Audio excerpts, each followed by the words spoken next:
Life. Boom. Good evening, good afternoon, good morning, wherever you are around the world. We are back again with a new interview. Today we have Journey, a EUC rider, my EUC Journey. Hello, my friend. Hey, Nelson. Nice to Thank meet you you. for Hi. joining.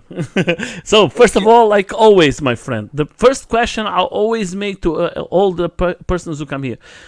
Tell us a little, how did it started, how everything started for you. Do you started with electric, little of your background? How do you start everything, my friend? So it's interesting. I knew nothing about EUCs. I knew absolutely nothing about EUC. I never saw an EUC whatsoever, but I knew about one wheel. And I was riding my one wheel for quite a bit, and then there were these guys say, "Hey, come to the." It was in Portland. Come to the FNR Friday Night Ride, you know. And then you'll meet fellow EUC riders. I mean, sorry, one wheel riders. It's great, and then it's a great community event. So I went there, and I was like, for the first time ever, I saw those machines. What is this? I was like so surprised, like why even people would think about writing something like this. It looked super dorky, in my opinion. Like why people would write that? And then what happened is that I asked the questions. My friend said, "Oh, you'll see, don't worry." And then we start writing. So me, I was on my one wheel, and all suddenly I saw an EUC rider. It was like a smooth, wide open area, who kind of unleashed the watts of his wheel, and then I was just carving 30 plus miles an hour. And I looked at him. I looked at the one wheel, and I was like, "That's what I want." Look at it. I was like, no, that's what I want. I don't want this. I want that. So the same night, I went and then looked at those electric unicycles, and of course, I look on YouTube at all the videos. Instantly fell in love with EUCs and what they could do. It was just a dream. It's like flying, flying with a machine, just staying at at your bedside, or just right here near your entrance. It's But my question is like this: changing for the one wheel to a AUC was a big difference. The first time you try a AUC was different for you. Was Of course, same yeah. feeling? How can No, you describe no, it? truly different. It's different discipline, different muscle group, different stance, different everything. So you cannot compare. You cannot transfer there is some that you can transfer in terms of not I mean some concept that you can transfer, but the practice is totally different. So no, he didn't. The street awareness, yes, transfer. How PEVs are seen, and then how PEVs, you know I learned how bad in Oregon intersections are, like very bumpy. And then that's I with use not with one wheel. So Yeah, I learned lessons on the one wheel that was definitely able to transfer to EUC after. yeah. But what was the first machine that you ride, and currently, are you riding today? So, and it was interesting because at that time when you would get online, so that's why I laugh also a lot. I really laugh at this question because at that time there were nothing available. Like when I looked, I went home and then it was supply chain issue, shortage of microchip issues. So all those manufacturers, they were short. There were no RS available. There is no EXN available. There were like all the distributors, eWheels, RevRide. They just had 84-volt models, and I knew I wanted a 100-volt model. That's for sure. So there are no 100-volt model doing that time, but the first that came out was the RS. So the Okay. RS, I took the RS HS. It was the second generation with the black board with all the improvements that they made, and it is still, I have a couple thousand miles on it. It's an amazing wheel. There is, it's a success in terms of wheel, commercial success for wheels for road. So I it think was it's one of the best machines out there. I one of think the lots. best staple, absolutely. And so still have it. It's being practiced right now. And then after that, I knew I loved to go on distance. I love to do long distance rides. So I knew I needed a distance wheel. And that's when the Commander came out. And, the Commander got a lot of bad press at the beginning, It is. the rough start. But with time, it became really one of the best wheel out there that you can get for the price. It's like for 2000. This wheel right here is $2,400. Commander, 3,600 watt hours, second most range on the market, $2,400. And yes, $4,000 you could argue quality. You could argue, that at $2,400 there is no more arguments. It's steel basically. But So my question is like this: how do you came? Do you make a good research for you to decide? Okay, I want this Commander. I know that you want more volts, but seeing so many companies out there, how do you came and you say this is the one? it's a funny story. Thanks for asking. Yes, Yeah. some good questions. It's because of Kane. It's because of my friend Kane. Okay. And, at that time I was really writing. It's interesting because not all the writers are have the chance to have so many EUC family, and that's what is my chance. Is I have so much writers that I can ask their opinion, and some very good writers that have experience in doing what I want to do. So I hope. as that helps. And Kane is the one that says, hey, you want to do at that time, all those were becoming available again between Sherman, the it wasn't the Max yet, it was just the V2. It was of course the EXN, the Commander. All those were being released, and the Monster Pro also as well. And so even in terms of range, the Commander has more, not a lot. I mean, it's not as big, but has more range than the Monster Pro. So it was making sense, a lot of sense that I would get. More than the Monster Pro. Oh, It has few more, like the way that the Commander manage the electricity is somehow more efficient, and okay. they are able to squeeze a little bit more range on the Commander than on the Monster Pro. That is very nice. That's the first time I listened to that, and believe Yeah, me, Marty, Marty. If you watch those Marty's video on the on the Commander, that's where he explains it. yeah, that is the interesting thing, because if you see lots of guys is riding the monsters. Lots of people like the monster, and then you see now a person is talking and saying, "Hey, the Commander has some." Most of the features that is better than the monster pro, because if you see more range, you have more watts power, because the monster is with I think 100. it's just that one thing, but the Monster Pro top speed is a little bit higher than the Commander, and then the Monster Pro also has. I mean, I wouldn't say torque. Torque is about the same. It's big torque at the beginning. But what really makes the big difference between those two wheels is the 24-inch tire. So, Okay. and that's really what today, because I've been riding a lot of Monster, Master Pro, that I know my next wheel will be a 24-inch tire. I love that kinetic, gyroscopic effect of the wheel. And here's the family coming back. They went Hello, to hello, practice riding. So there's the hello. Oh, the chairman. yeah. I'm Is on. that the original one, or that's the Max? There you go. Hello. There you go. Oh, and the one wheel. Oh, whoa, whoa, whoa, whoa, whoa. The best. I love the one wheel.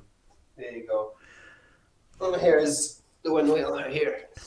That is like the if you don't try the one wheel, guys, try it. You're going to be like in the best. And how was the ride? Was good? Yeah. That is good with protections and everything. I think that Oh, yeah. is very nice. I Yeah. think that is. Always, I get all the gear all the time. It's it's the best habit you can have.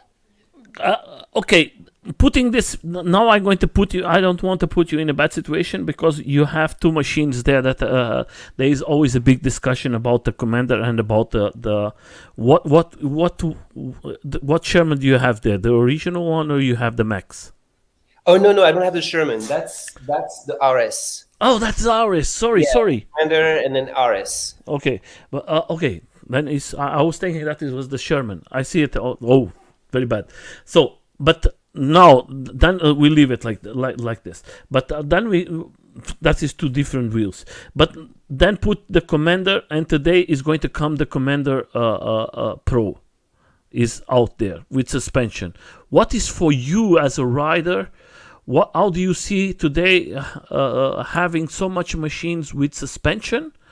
And do you think you need a suspension wheel, or you think for your style of riding, you prefer not to use it? Oh, suspension is the future. Suspension is definitely where everything goes. You still gonna have non-suspension wheel. I think that non-suspension wheel will always be around for a lot of reasons. But even if we keep suspension wheel around, anybody that try a suspension wheel will be like, okay, there is no match compared to a non-suspension wheel. You know, it's it's unbelievable. It's a 1 to 10 ratio when you really know what you could do before and then what you can do after on the suspension wheel is way different. But you, as a rider, your style of ride, I know that you ride in the city and everything, but I was seeing here something here. I think this is very nice to see it. Is we're going to change it. You are riding here off-road. Yeah, off roads. What do you prefer? Riding or I don't have preference, to be honest with you. My main preference is to have the wheel that match. So yeah, if I have a good off-road wheel and I go off-road, I love it as much as getting you just gotta have the wheel that match your activity. But off-road I had some amazing off-road experience. So I would never say, okay, I prefer. yeah, because you have a nice tire in your Yeah, Commander. but I love also riding on the road with traffic. It's Uh-huh. amazing experience as well. So for me, I try to stay as open-minded as possible in terms of what you can do, where you can go, and then the different styles of EUC riding. So because I know everybody has their preference, and as long as you have the tool and the equipment to do what you need to do, if you show up at a BMX jump area with a Master Pro, you may have some rim issue, for example, after this 20-minute session. So and putting here, I see that you ride. You have the chance to ride with lots of good riders, and a chance to test lots of AUCs. I just say, come here to say hello. Hello, my friend. Come here. What's your name? What you prefer, one wheel or AUC? Huh? The one wheel is better. Oh, you have I love the one wheel, my friend. The AUC is good, but the one wheel has a special place in my heart. It's not easy. So, but putting like this, my friend, you experience so many types of machines riding. Bye bye. what is what you prefer, or what you prefer, like here you have the X22, do you have the Emotion 11, you have Yeah. so many wheels riding with you. Again, How, today there is no bad wheel. Like the V11 is an amazing wheel. When you see what Nadia can do with the V11, just blow she your can mind. do it so many Can times. do it. The S18 is one of the same. It's one of the most popular wheel out there. So there is no really bad. I think okay, the Abraham was a flop because of that Kyoto issue, That is and very then bad. I think I think this the only big flop that we had lately. Maybe the Hero. The Hero didn't get as much traction that Be Good, but Be Good replaced it right away with better and even cheaper wheels. So um, But don't you think that we have like the big goat? The big goat is like they are putting machines every month out, mhm. close to every month. Don't you think they are forgetting about maybe the safety of all of us, putting so much machines? Uh, So here's the thing. It's because I've been very vocal about this online, and here is my point of view. I know it's controversial, but I think that ultimately I have a lot of people that says, hey, you're right. That there is nobody that is not aware of this. So bigger business plan is three phases, and with all that rants that went on. That's how I found out that there is three phases in Bigo's business plan, and it makes a lot of sense from a basically industrial standpoint. Is the first phase was performance. That's why Bigo's is number one today. That was the first phase of their business plan, performance. The second phase is modularity. That's why you have this line right now, the Hero, the Master line, EX30 line, EX20 line, that have this same geometry, the same kind of concept of wheel with the spring on the back, and then the four battery pack on each, two battery pack on each side. So now they can swap those charging boards, motherboards, daughter boards. They can swap them like as soon as they make a new version. And where even like Kevin from Alien Ride was even laughing and say, "Hey, look, this is compatible with this, but this is not compatible with this." He had this beautiful display board of all the different boards and compatibility. But that's basically the second phase of the business plan from Bigo. That was modularity. Their third phase is quality. Is and it hasn't started yet. Even if the wheels are getting better in quality, their quality phase has not started yet. They said it. Yeah, we know we have. I mean, we noticed it. Everybody noticed it hasn't started yet. It will come. That's for sure. But today in the community, to say that nobody is aware that Bigode is not finished, is basically PC parts slapped together. Like nobody is like, I mean, everybody is aware. And for me, if you're aware that there is QC issue on this product, then it's your choice. If you choose not to buy it, then it might be a wise choice, and maybe your wise choice. That's great, but the market is open, and if you choose to buy it, then that's your choice. Now, for me, build quality is overrated, and I'm not the only one who say that. I think that some people want to have part on their motherboard that they can identify, and if it's a circuit, then they can't see what is what, and then they not feel as comfortable to know what, because those are flimsy machines that you need to take care of.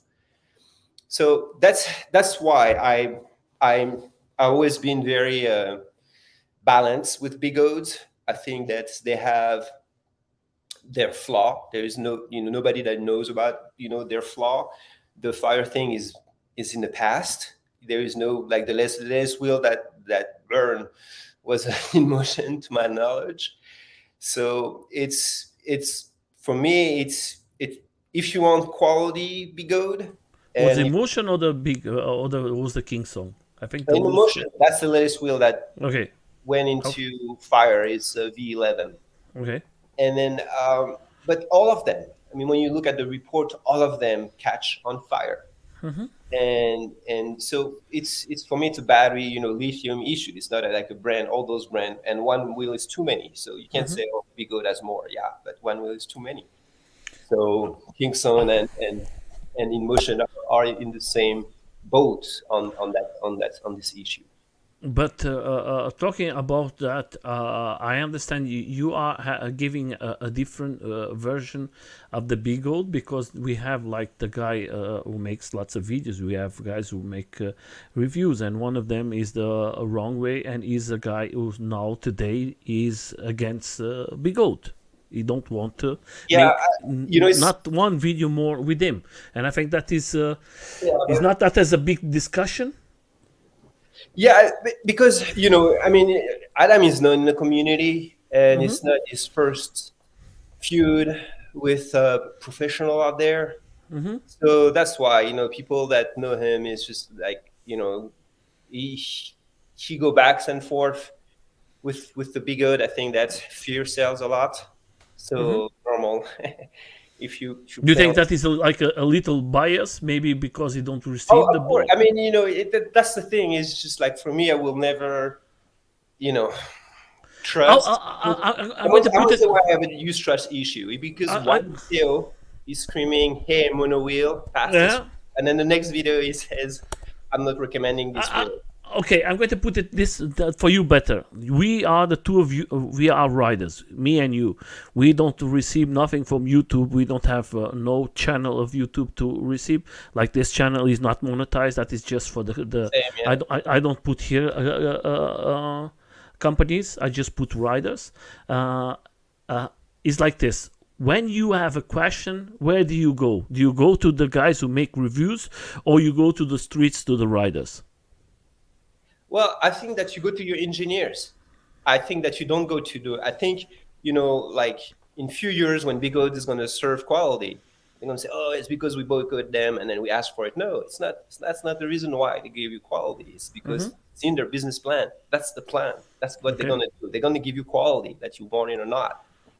So just wait. If you don't want Big Old, then just don't take it. And then, like I said, you don't even have to mention it. Okay, then we go to the second one. The Sherman is, for everybody, is the best AUC in the market. But I see that there is lots of controversy about that. You today, you see that it came this year, and the end of the year has came lots of wheels. That was 1 year of lots of wheels that we see, lots of wheels coming. We have the V13, we have the S22 Pro, you have now the Commander Pro, you have the Sherman X. There's so many machines that we're going to put it here in the list. Do you think there is any evolution for you, or you think there is just a little more transformation of suspension, but inside is not so much that we're going to see, that we can say? I think quality. I think quality is going to come. I think that, we're getting close to performance. Not a lot of people wants to go past 40 miles an hour. Few of us do, but not everybody. And then, modulation, with modularity to basically service the wheel and able to repair them properly, and then even to, make better models. And then the last step, I think, is, it's going to be quality. I think that we're going to get more and more reliable, and then that over time it's going to be better wheels. So now, leaving that, I understand. I think you make a little explanation. We are not here to talk about machines, but like always, I like to listen the voice from the riders when they speak, and listen to your opinions. For me, is more important. I know I have a different opinion, but that's why I like No. That's why but I want to. We can come back again to that. But sometimes the people now, so why you ask me about companies? I'm not asking about the company. I'm asking for you to give your personal opinion, because that way you share with the riders, and maybe people who are like me, I'm a person who wants to update my EUC, and my big question is always, what should I buy? I don't have so much experience like you.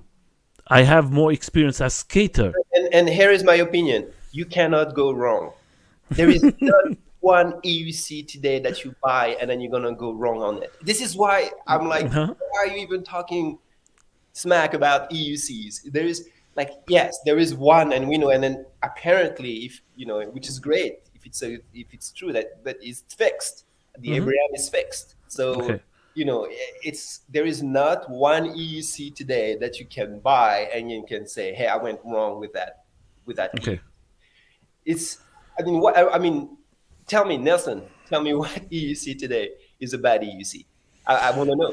I don't see it because I don't see it that way because I go to races, I go to places where my friends are there, I listen to them, I see how they ride it. I don't see nobody falling, I don't see no mistakes with the machines. I don't see okay, there is a fire. Sometimes I see it that people upgrade the batteries and they change the original one, and then later on you see, okay, that was a fire and that was not the AUC, or the guy, he tried to clean his machine and he put the cables not in a correct position.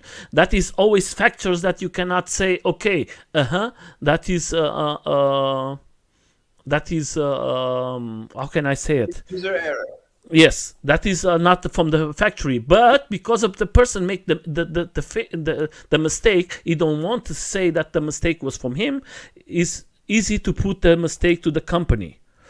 That is why. But I'm, as a rider, I'm a big guy. I would love to buy the Sherman X. I would love to buy before the Sherman Max. And then the guys tell me, Nelson, that is not like this. You have to buy. And that was like confusion for me, because if you ask me about skateboards, Let's I say can. you had buy it. Let's say you had buy it. Okay. Would it be a mistake? No, There we go. no. But I would There's love not to have one fun. today that people will say that, hey, you know, that was a mistake. Like, Yeah, no. because you have to say like this. Like me, my background of a skater is difficult because I can choose and I can tell you what you can buy it, because in a skateboard world you can have big range, small range. You can say off-road, not off-road. But then when you go to AUC, you can use your AUC in all functions. You can go off-road, you can stay in street. You just have to change your tire when the tire is not so much for off-road. But most of the time you can use your AUC for all the works. And that is, for me, I'm not so experienced like you guys. That's why, for me, I'm listening to you today as the commander. You are the first guy who came here with a commander rider. I know there is other guys who make reviews and they say the commander is a fantastic machine. I was seeing the review of their guys last time with the Sherman, and the guys was telling that they prefer the Sherman, the Commander Pro than the Sherman. And is like you're never going to see everybody satisfied, because one guy loves it, the other one loves it more, the other side. But now we're going to come back to your journey, because I'm very interested about your journey. We talk about that. First of all, my friend, when you how can I put it this way, when you start to write the AUCs, what is for you more important, having a race, like seeing these guys like here racing or riding? That is not a race, but that's like, or for you is riding with friends, with family? What is the most important thing for you as for your journey? So I say, of course, riding with people. I mean, of course, when you ride with people, it's the best. It's and you know, it doesn't matter really if it's group ride or just one person or two. You know, but I think the joy of riding with in a pack is really something that I really like.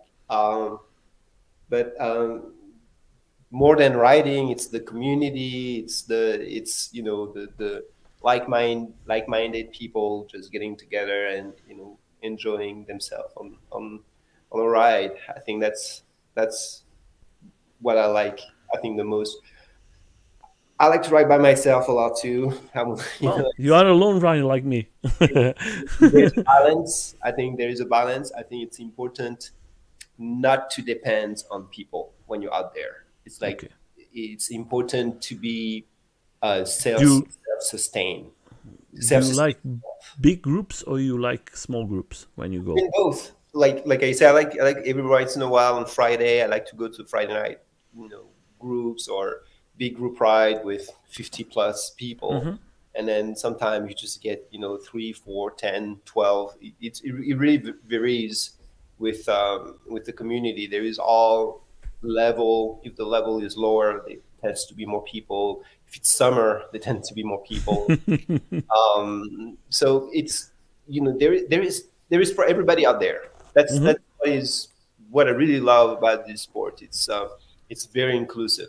It's very inclusive, and even if you are a beginner, you're somebody that has a lot of experience. Everybody is very inclusive, and usually they people look out for each other. This kind of thing. So that's why I when I first started, I told you, hey, I tried as much as possible to stay open-minded to other riders and other style, and that's when you stay open-minded like that, you can. It's way easier to understand and feel the perceptions of others, and then to just expand your reasoning. My friend, I see you. I see you. You choose well your words, and I see that you are a very intelligent person, and I like it that, and you are a very positive person, and that is Oh, I can be negative too. no, no, we are not here because no, please. No, but I think that is. I'm going to put it like this: in this journey that you started, did your wife, your family came automatically to ride? Because for me, I have my family. Yeah, It was it's very difficult for the. supportive, very interested, and very lucky. eh, Everybody wants to try. Everybody, they're expensive now. I have to buy them their devices, their own device. They need their own device. So Do you use car today, or you use it as made transport your California is EUC? hard without a car. You got to have a car in California. It's really it's not like the East Coast. So I do have a small car that I use for work and of course to get around if I need to go. And but I would say that I ride as much as I can, Hmm. and I have like a 50-mile loop that I do like by my house, Hmm. which I try to do 2, 3 times a week at least. Wow, So that's I good. get I get a lot of miles in. I put over 7,000 miles on this one. Hmm. So I know two other commander that broke 10,000 miles. One was in Portland, and then the other one is San Francisco. But yeah, it's the wheel's starting to get enough longevity to get to really to know how much mile you can put on the wheel, and how you can basically it's a wheel that needs to be maintained. You cannot just you know use it and forget it. You have to open it every few thousand miles, clean up the board, make sure that everything is tight in there, and of course change the tire. You have to do all the basic maintenance, or you risk to, like, for example, I just find out that I have few screws, like Hmm. my tire is rubbing against the shell when I stand on one foot, on my right foot, then I can hear the shell rubbing. So that's, for example, it's things that needs to be fixed pretty much right away, or if not, then you expose yourself to some catastrophic. There you go. That's the RS. Yeah. And do you think what is for you the difference? Do you know for you do you know the difference from the RS and the RT? Yes, it's for me, because I'm such a lightweight, and then also the kids are so lightweight that Hmm. the high speed already has plenty of torque.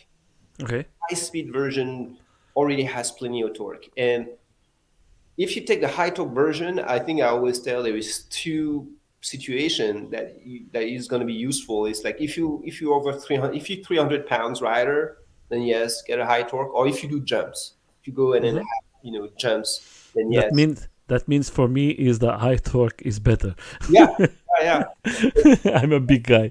Less than 200 pounds like me, you have this skinny I guy. don't know. I don't know really what is pounds because we are used to kilos here in Europe. And Yeah, I yeah. have So, I 135 mean, kilos. yeah, you can tell. Like I say, like below 100 kilos, for sure, the high torque is Wow, that can is be okay. fantastic. That Below is a 100 beautiful. kilos. I mean, if you're 80 kilos, there's no reason to get the high torque version because the high speed already has plenty of torque. And then if you get, if you want to do jumps, like go in parks and do jumps, because the RS high torque is very popular with jumpers because it's a very light wheel, Okay. has a lot of power. So Hmm. Mike, all those guys, they really started with RS high torque on like doing their jump on mountain bikes, trails, and that's a good way. I mean, that's one of the best wheels to do it. Is the RSI torque. But if you don't do, and if you don't fall into those two categories, the high speed will totally do the work for you in terms of accelerations and keeping you straight up. My friend, tell me a little. Now we're going to go a little for your Instagram. We're going to see some pictures. This picture, can you tell us where is this picture? Yeah, that's it's called the Peacock Mansion. It's in Portland. Okay. And it's the That's Peacock Mansion is a famous short but advanced ride that you can do in a EUC e-skate or a scooter in Portland. So you that start is a from the very waterfront nice. and then go all the way to this mansion on the top of this hill, and it's a fairly technical, and then they go fast. That is They, very nice. Very nice. and then at Are the end, you? Yeah, please. And then, yeah, at the end, you have this park with all those benches and this place where you can hang out and watch the city. Let's get My out. friend, what you prefer? What you prefer as a rider? You prefer night rides, or you prefer the two of them, or day rides? I have, again, I love both. Day rides are fun, night rides are fun. I don't have, some people don't like night riding for safety reason. And I personally really don't. I love night riding. I love day riding. I have honestly no preference. Is the commander with music too? Because do you like music? Is not important for you? What is important for you to have sound in your EUC? Is not I think, important. yes, I think like both. I mean, having a USB plug, having speakers, it can always be useful. All those little accessory that Bigos had on some wheel, I think is really cool. And because when I don't have them, I miss them. But I will not use them. Like I would use them if I'm like taking a break, for example. If I'm taking a Okay. break, or put music on, then maybe I will put the music from the wheel. Or if like I'm a big group ride where everybody is having music, then I'll do the same. I put music on my wheel. Why not? And then the the the main thing is that I have everything in my headphones. It's like I have a Bluetooth headphones. Like for me, it's the most important thing you can do to, like, if I have one, because I'm big on safety, and we can talk about it, again, but I'm big on safety. And I basically, so yeah, so you can see that. So let this go. Yeah, See, I have these pants to start. So that's my base layer. So that's an impact short. I Uh, have the same ones. and then, so those were ankle protections. And Yeah, these are that is protection. another thing. Ankle protections we don't see so much people using. Yeah. and they are very good. I had because I had sneakers, which I don't recommend anymore. Yeah, that So is not good. at that time, I had sneakers and I had those ankle protections. Let's Here's put my it. beautiful me again. Let's go. Mhm. Right. So impact shorts always, like all 100% of the time. Mhm. Those ankle protections, and then those are like soccer chin guards, and I Mhm. still wear them all the time. They really doing good. And then now I have same. I have full knee brace instead of Mhm. those knee guards. I have like full knee brace to protect my knees. So also like a Do you technical. think? Do you think for you, my friend? Today, I was seeing your family coming, and I Mhm. was very happy to see it. Do you think for us who ride PVs, not just So look at that AUCs? impact vest. I wanted to show you this. This is an impact vest that I use, and that's really really helpful. That's to have. Wait a second. Wait a second. Give me just a second. Let me change. Let's put it this way. That way you can show it. Yep. So this is like a gel, and it Mm-hmm. absorbs the shocks. It absorbs energy. So if you fall, if you hit the ground with this, it really it's doing great. It's not C rated. It's not Mm-hmm. impact rated. But the way it works, it's called impact based for kite surfing. There's Okay. kite surfer that have that when they hit the ground, when Mm-hmm. they hit the ground, but the water, they can hit the water with a lot Yeah. of strengths and have body slant. Yes. Yes. Yes. So that's what they use to My really friend. do. And for the people who don't never fall in the water, and believe it, that is like you are. That is a very is like beton when you fall in the water. That is very very. You can damage yourself a lot Yeah. in the water. So that's why I really really like those. They're easy to put on. I can just put them on. They protect my back, they protect my front, and they protect my ribs. Because Mm-hmm. rib is a very common injury for EUC. So and then I It's had not. It's not just for you. See, like me, I was in an event of off-road with skateboards, mountain boards, and I fall, and I was without my protections on the sides, and I fall and I crash the side, and believe it or not, I was 10 minutes. I was without no hair. I was lucky I don't broke nothing. That's why I think it's very important for us to have that protection. yeah. I say gear gives seven lives. It's always what. I can tell you, Gear my gives friend. seven I have lives. some. So yeah, neck getter always. Now I have this brace. I really like this brace. I've Yes. seen that you've seen. Let me You kind of change. see riders more and Hmm. more wearing this brace. The thing is, it's expensive. It's an expensive brace, But and my it's like friend, a problem. I always tell something that a friend for me always comes here. He's a rider, and he's always tell guys, you expend 3,000 euros in or 2,000 euros in one AUC, and then you buy a protection of 50 euros. That makes no sense. Yeah, yeah, yeah. But yeah, it's always a dilemma, and then you know protection again. The subject of protecting yourself is such a personal thing. That's why everybody's make different choice, and it's related to your body, to comfort, to your budget, of course. So it's for me there again there is no right or wrong. There's just people that trying to do their best to feel as comfortable as they can and protect themselves as much as they can. I have a different opinion because I learn with my hands. I was with a big accident, and my protections was all of them in my car because everybody was saying, "I was just going to go for fun today. It's just a chill ride," and I leave everything in my car. And that day, 7 years, 6 years later, I was without protection, and I have a big fall, and I have my accident in a YouTube channel. I don't have no problems because I would love to see the persons using more protections because I don't want to see nobody damage themselves. And I Yeah, was but very what's bad.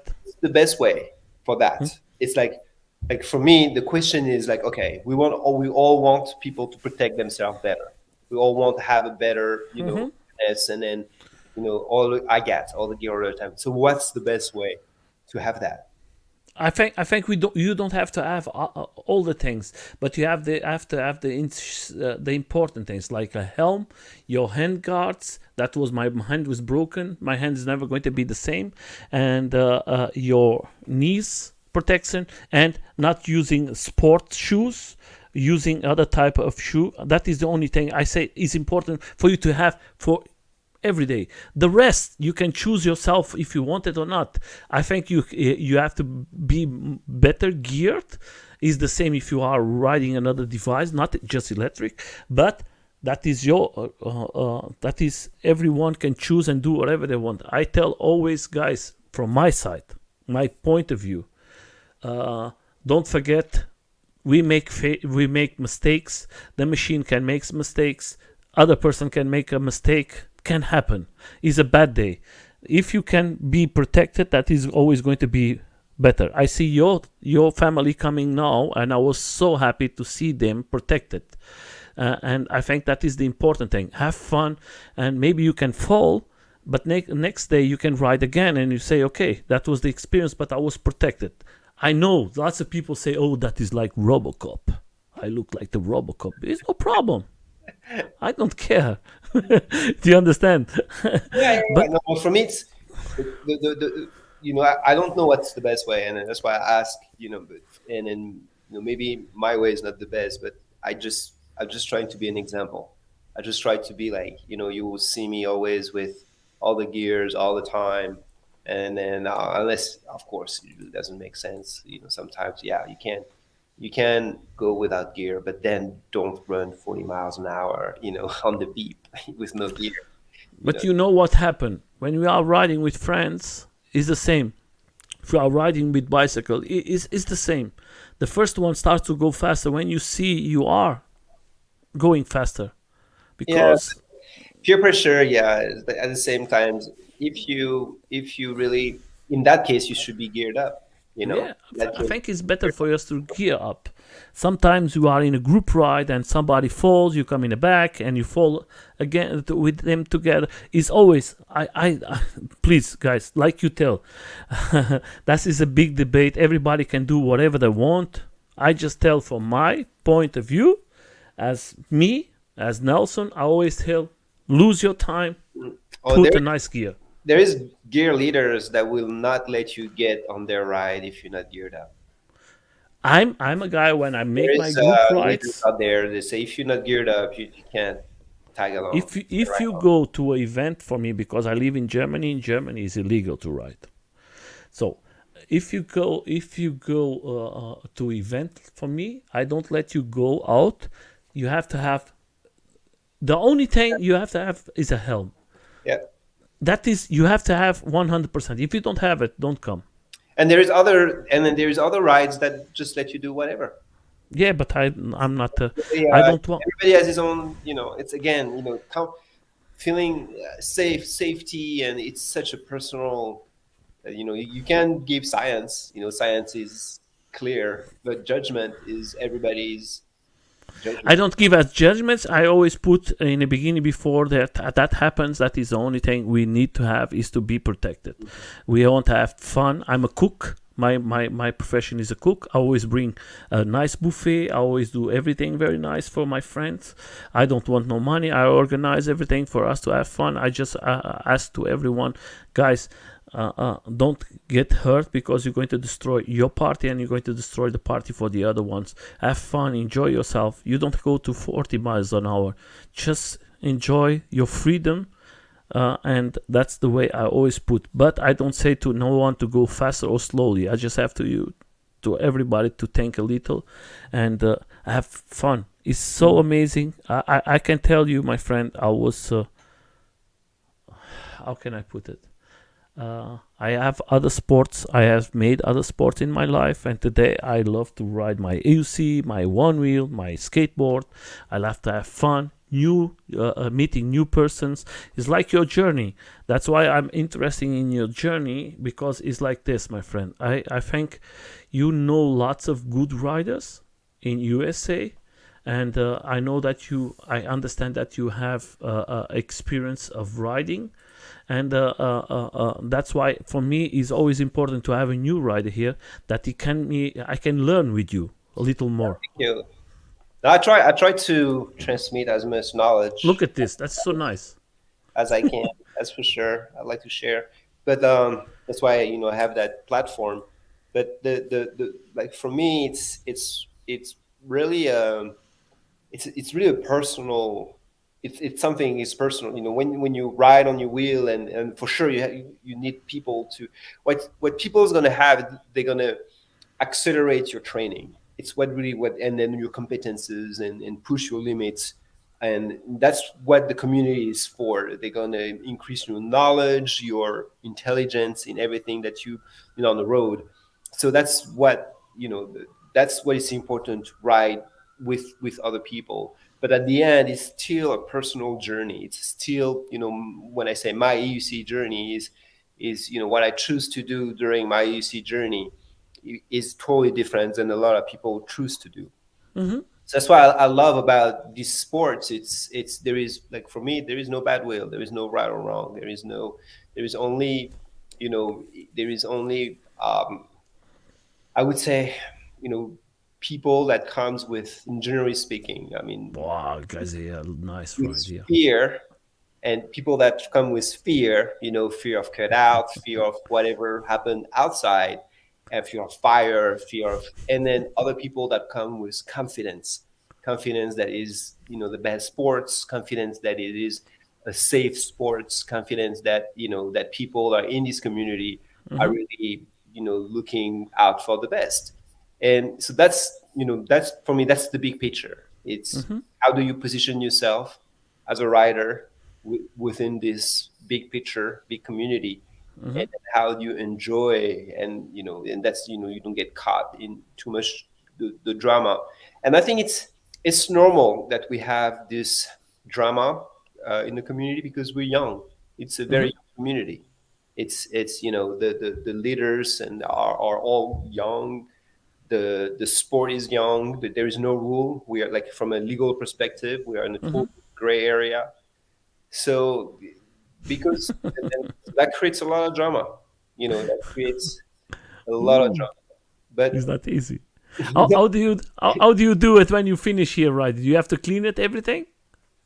like this, Yes. no, nothing. It's just snow, so it melts away, it melts down, That is nice. it melts Do down. you do Yeah, you, have do you fun. That's the number one thing to do. Have fun. If you don't oh, have yeah. fun, then you won't last. Do you open your AUCs and Absolutely. isolate everything? Absolutely. I think that's, it's one of the things is like, if you don't want, I mean, if you get a bigot, you need to be you need to be able to open it. You need to be able to service the wheel for as simple as a tire change, or make sure that all your bolts are snug and tight, those kind of things. So Yeah, that's you need to be like you need to be able to check your battery packs. You need to be able to make sure that your wheel cools off properly, this kind of thing. And that's why I think a lot of people have these expectations of here at the back. A lot of people have those expectations, in my opinion, and it's normal. We pay a lot of money for those wheels. Wheels are yeah. thousands of dollars. So we have all those expectations out there for them to perform in a certain way, but they're just not, even the way they're conceived. They're conceived with people that are lighter than us, that don't jump buses like we do. Uh-huh. So that's why I think that I give a lot of credits to all the brands, all the EUC brand out there that are able to Wow, make this is us nice. go 40 miles an hour on the roads. That is the same city? Yeah, all of this is Wow, Portland. this is very nice. It's the same spot. It's one of the classic. If you go to Portland, one of the classic is that ride that Peacock mentioned. If you go with the community and ask them to take you to Peacock, they'll take you there. That is very nice. It's a cool ride. It's a really cool ride. Wow.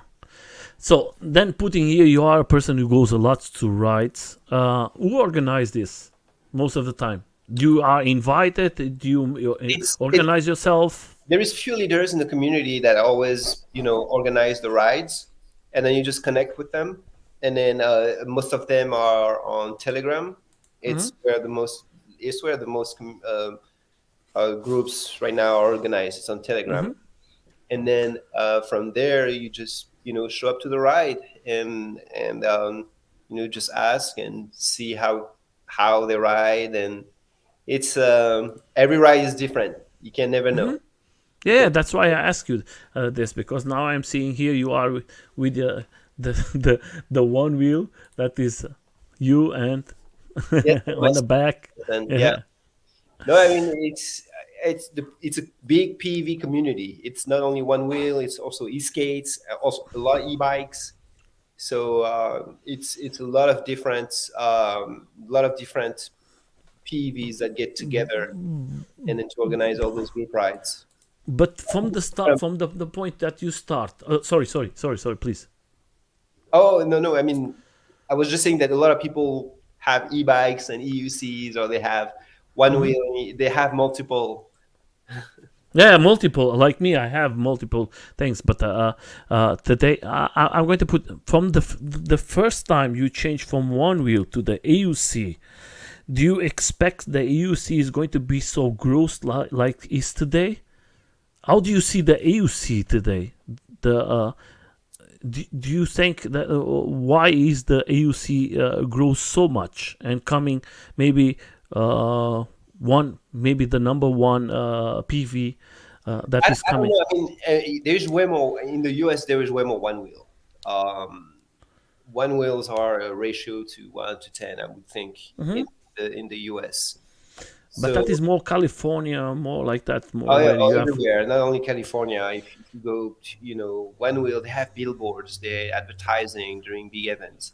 It's a US-based company, so people have way more trust in InMotion, even if the device is it's a paradox, but it's more But than do you know that now that Future Emotion is with a big problem now? They they are always had. They always had class action lawsuits against them. They yeah, it's, yeah, but now it's is a inconvenient. company who says that the guys who make the safety of things are putting that is unsafe to ride one wheels and everything. That is like It's I don't believe that. I mean, I believe that if you have a GT today and then you ride 10 to 12 miles an hour, nothing will ever happen to you if you do anything crazy. It's the same again. It's just like, what expectation do you put on the device? If people expect the one wheel to go 25 miles an hour and then to take bumps like a BMX, that it's not going to happen. okay. But if you take a GT today and then ride 12 to 15 miles an hour, gear up on places that where all the potholes and everything, nothing will ever happen to you. Okay. Risk is always, it's always something which is very subjective, and a lot of people take those devices and then they go on joy ride with them with no gears, and then they just push them to the limit, and then after that they say, hey, it didn't work. Where it's not that. It's there is failure. Catastrophic failure is always a combination of a lot of factors. And Yes, yes. yes, maybe the hardware didn't function properly, all the software didn't function properly, but at the same time, you didn't. There were user error as well behind that triggered the whole event. Yeah, I understand, and I agree with you. I think like the one wheel has the big problems. Like today is coming the VESC.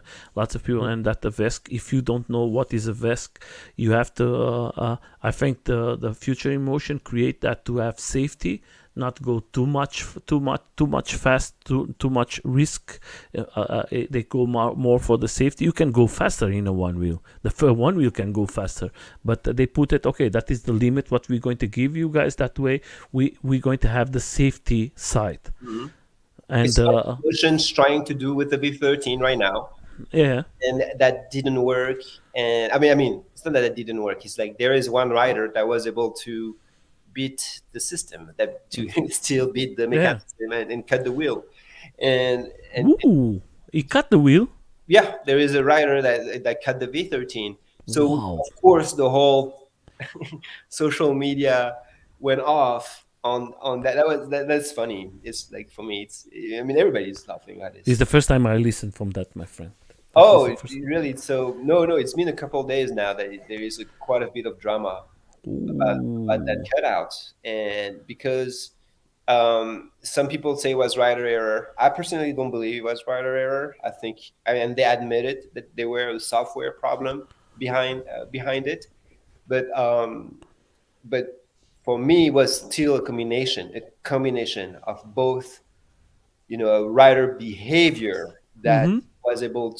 wasn't able to be mitigate Mm-hmm. basically by the software, by InMotion software, because InMotion software. I don't know. Have you write V11 before? Yes, yes, yes. I had So the you, pleasure. so you have the Very tailback, high. Yeah, yeah, yeah. very strong tailback. It's not something that it's we will tilt you all the way back. Mm-hmm. And after that, the wheels start to vibrate. The wheel Mm-hmm. will like literally vibrate on you. So this is a very we will yank you out. It's a mechanism that if it works properly, that mechanism will prevent you from pushing the gas and trying to go faster, overpower the wheel. So that mechanism, I did not see it. I did not see that happening. People say they saw it. Me, I didn't. But that's one thing. The other thing is that the that bothers me in that cutout is that the wheel is supposed to have at least 30%. I don't know if it's 30% or 40%, but let's say for the benefit of the doubt, 30% margin. Mm-hmm. 30% margin on PWM is huge. It's huge. Mm-hmm. It's not a small margin. Mm-hmm. So that's why I'm saying that he was able to take that margin out and cut the wheel for me. Also, is there is most likely software improvements that can be made to Mm-hmm. keep that 30% margin, and that the wheel is able to yank you out, and also the display is able to, because there are just one beep, the display barely turned orange. Mm-hmm. And so that's the same, is that when you see those in motion cutting out, they stay red, they go orange, and then they go red for a bit, and then they stay there for quite a bit. But so I would not expect to cut out before seeing those kind of behavior from the wheel. But who knows? People say, hey, he was just leaning too much, he just overpowered the wheel too quick, which again, it's just like I can go up the 50. It took him 2 seconds to go from 50 to 80, which is not overpowering. So I don't know. Again, I'm not sure. Yeah, but it's very sad because the expectation was very big, and so safety. They talk about so much safety and so much things but like you told, that is just speculation. So I think I mean, like, for me, even like, I agree that emotion always is all about safety, and they really strive for that. But for me, that there is like two cutouts, and it's acceptable. It's like we still the wheel is not 2 years out. It just came out. The wheel's a new so product. he's talking about that the cutout was at 82 kilometers per hour. I don't know in miles. I think Yeah, it's that's around. that's the latest one. Okay. The latest cutout is this one at 82 kilometers. That's what 50. Mm-hmm. Uh, 50, 50, 50 yeah, kilometers. and then 50 miles. 50 miles. 50 miles an hour. The one Hello, before, Kevin. there is another one which was in the forest, and then you jump on the roots and the Mm-hmm. wheel cut. So that's two cutouts that we know of. Oh, Like for me, this is not. I don't feel the wheel is unsafe because of those. yeah. See what I mean? I would not say, oh, the wheel is like the new. Some people were saying the wheel is the new Abraham. No, it's not the new Abraham. It's it's not because a wheel cuts twice in its pre-production that it is a bad product. It can be anything from the assembly. Yeah, yeah, but The, you have to understand one thing. When happened with the S20, that today is the S22, Mhm. was this burn with Yeah, the motor sleep, like yeah, you that strike was the yeah, motor. and then the whole thing, yeah, Yeah, that it was was a pre-production directly. model as well. It was a Yeah, pre-production as well. It yeah, didn't happen during production models. yeah. But you know how the critique was very bad, and they have to change directly to the 22. I know most of my friends today that have the S22, and they are so happy with them. One of them Yeah, is here exactly. today, and they say that has nothing to do one thing with the other. Yeah, Yeah, and they having new version coming out, the which is Pro. great. Yeah. Yeah. So Is that's why I'm not really I not. think is with 130 volts, 34 volts, the new one, the Pro. There we go. You see, I didn't know that. So I think that the Pro, what I understand in the last interview I have here with the other person, they are waiting that comes with 134 volts, the Pro. wow. So let's see what is going to happen. My friend, we are more than 1 hour. I just want to say something first of all, that I like we told in private, that this goes very fast. You ride with this guys. This small lady here. I have the pleasure to interview her, and the other guys. I have a pleasure. Some of them from all of them here. There is just two I didn't interview. Maybe they're going to come in the future too. But how do you see this beautiful young lady? What you see, she's one of the best propagandas we have today for the AUC and for the future of young riders. Uh, you know her, you ride with her. Uh, how do you see the future from her? You think she's I going to? think I, you know, when you operate at somebody such as Nadia's level, that the level that she operates, I mean, sky is the limit. Clearly, there is nothing that stops her from anything today. And for me, it's more like, when I talk to Nadia about it, I'm like, take your time. You have all your time. I mean, you are like light years ahead of anything anybody can do today in terms of the sports. So that's always been my advice to her. It's just like, hey, take your time. You already beat us all like 20 times. I mean, just like you can just chill for the next 5 years, and then I'm not sure that somebody will be able to do what you can do now. I So think when I interviewed her the first time, she was I think with 1,000, 2,000 followers. I think she has close to 200,000 followers today. I don't know. yeah, She is, she has over 100,000. yeah, and I'm very happy. I see young people coming to this sport because if we speak the truth, like you ride with lots of persons. Most of the people are more than 30 years old. We see young, It's an but expensive hobby. It's yes, an expensive hobby, so it requires some funds.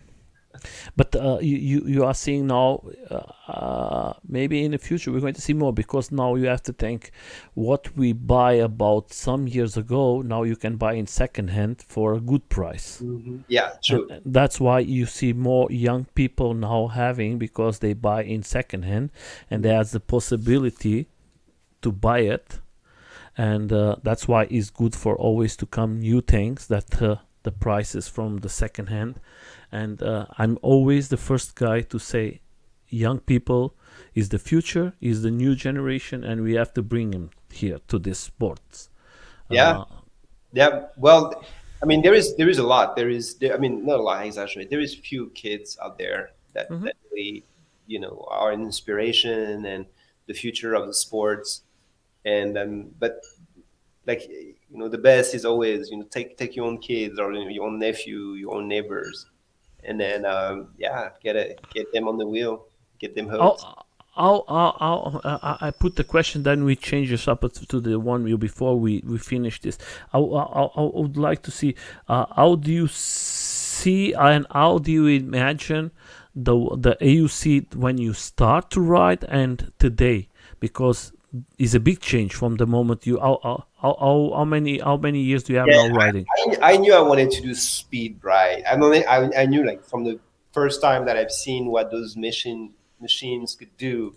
I wanted to do, I wanted to go fast. I wanted to go fast and far. So that was what excite me the most. But I I can say that from the pretty much from the beginning to now, that's what my vision of my EUC journey was going to be.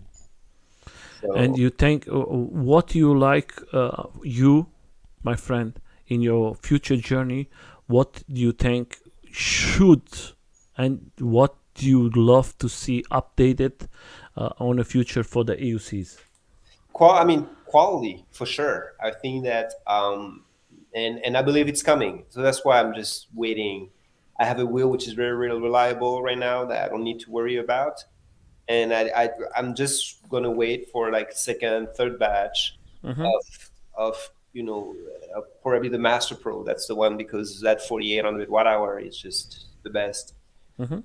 and then also top speed and the way, like I said, the way that 24-inch tire, I really love it. So I'm just going to wait because now there is a second edition that came out, and I'm sure they're going to be a third edition Mm-hmm. pretty soon. Like if you will spend, and I'm sure also the wheel is going to stick around. It's not going to be replaced, anytime soon. I think that the EX30 is a 19-inch wheel, so it's not the same category. The Master Pro is really the succession of the Monster Pro. That was a very successful wheel among the long distance riders. Mm-hmm. So that's what I really think that just just wait it out, like just wait it out, wait for the second, third batch. Mm-hmm. No need to be impatient and get an early wheel that doesn't work properly. That will be a headache. If you have a good wheel that works, that's your best wheel. It's always been the best wheel is going to always be the wheel that you have, and that is reliable to you. So don't don't don't think that the grass is greener next door. It's not. It's you may buy the latest greatest, and then a week later the motherboard is fried. Yeah. So Yeah. it's that's something. Yeah, once you know, you know. Once you know, you know. Yeah. Do you think then you have the same opinion like me? Uh, Better to wait when something comes out. Better to wait for the second generation Yeah, than direct buying, because if you are the person who buy, you are like the test driver exactly. for the improvement. Yeah. So, but it doesn't take out. It doesn't take out. What those wheels are known for. Bigode will always be known for performance. There's Mm-hmm. nothing, faster and more torque than a Master Pro or a Monster Pro. And emotion is going to be that finish, that polish Mm-hmm. product, that Mac, that comes with the software integrated, and then working at 70% of capacity. But sorry.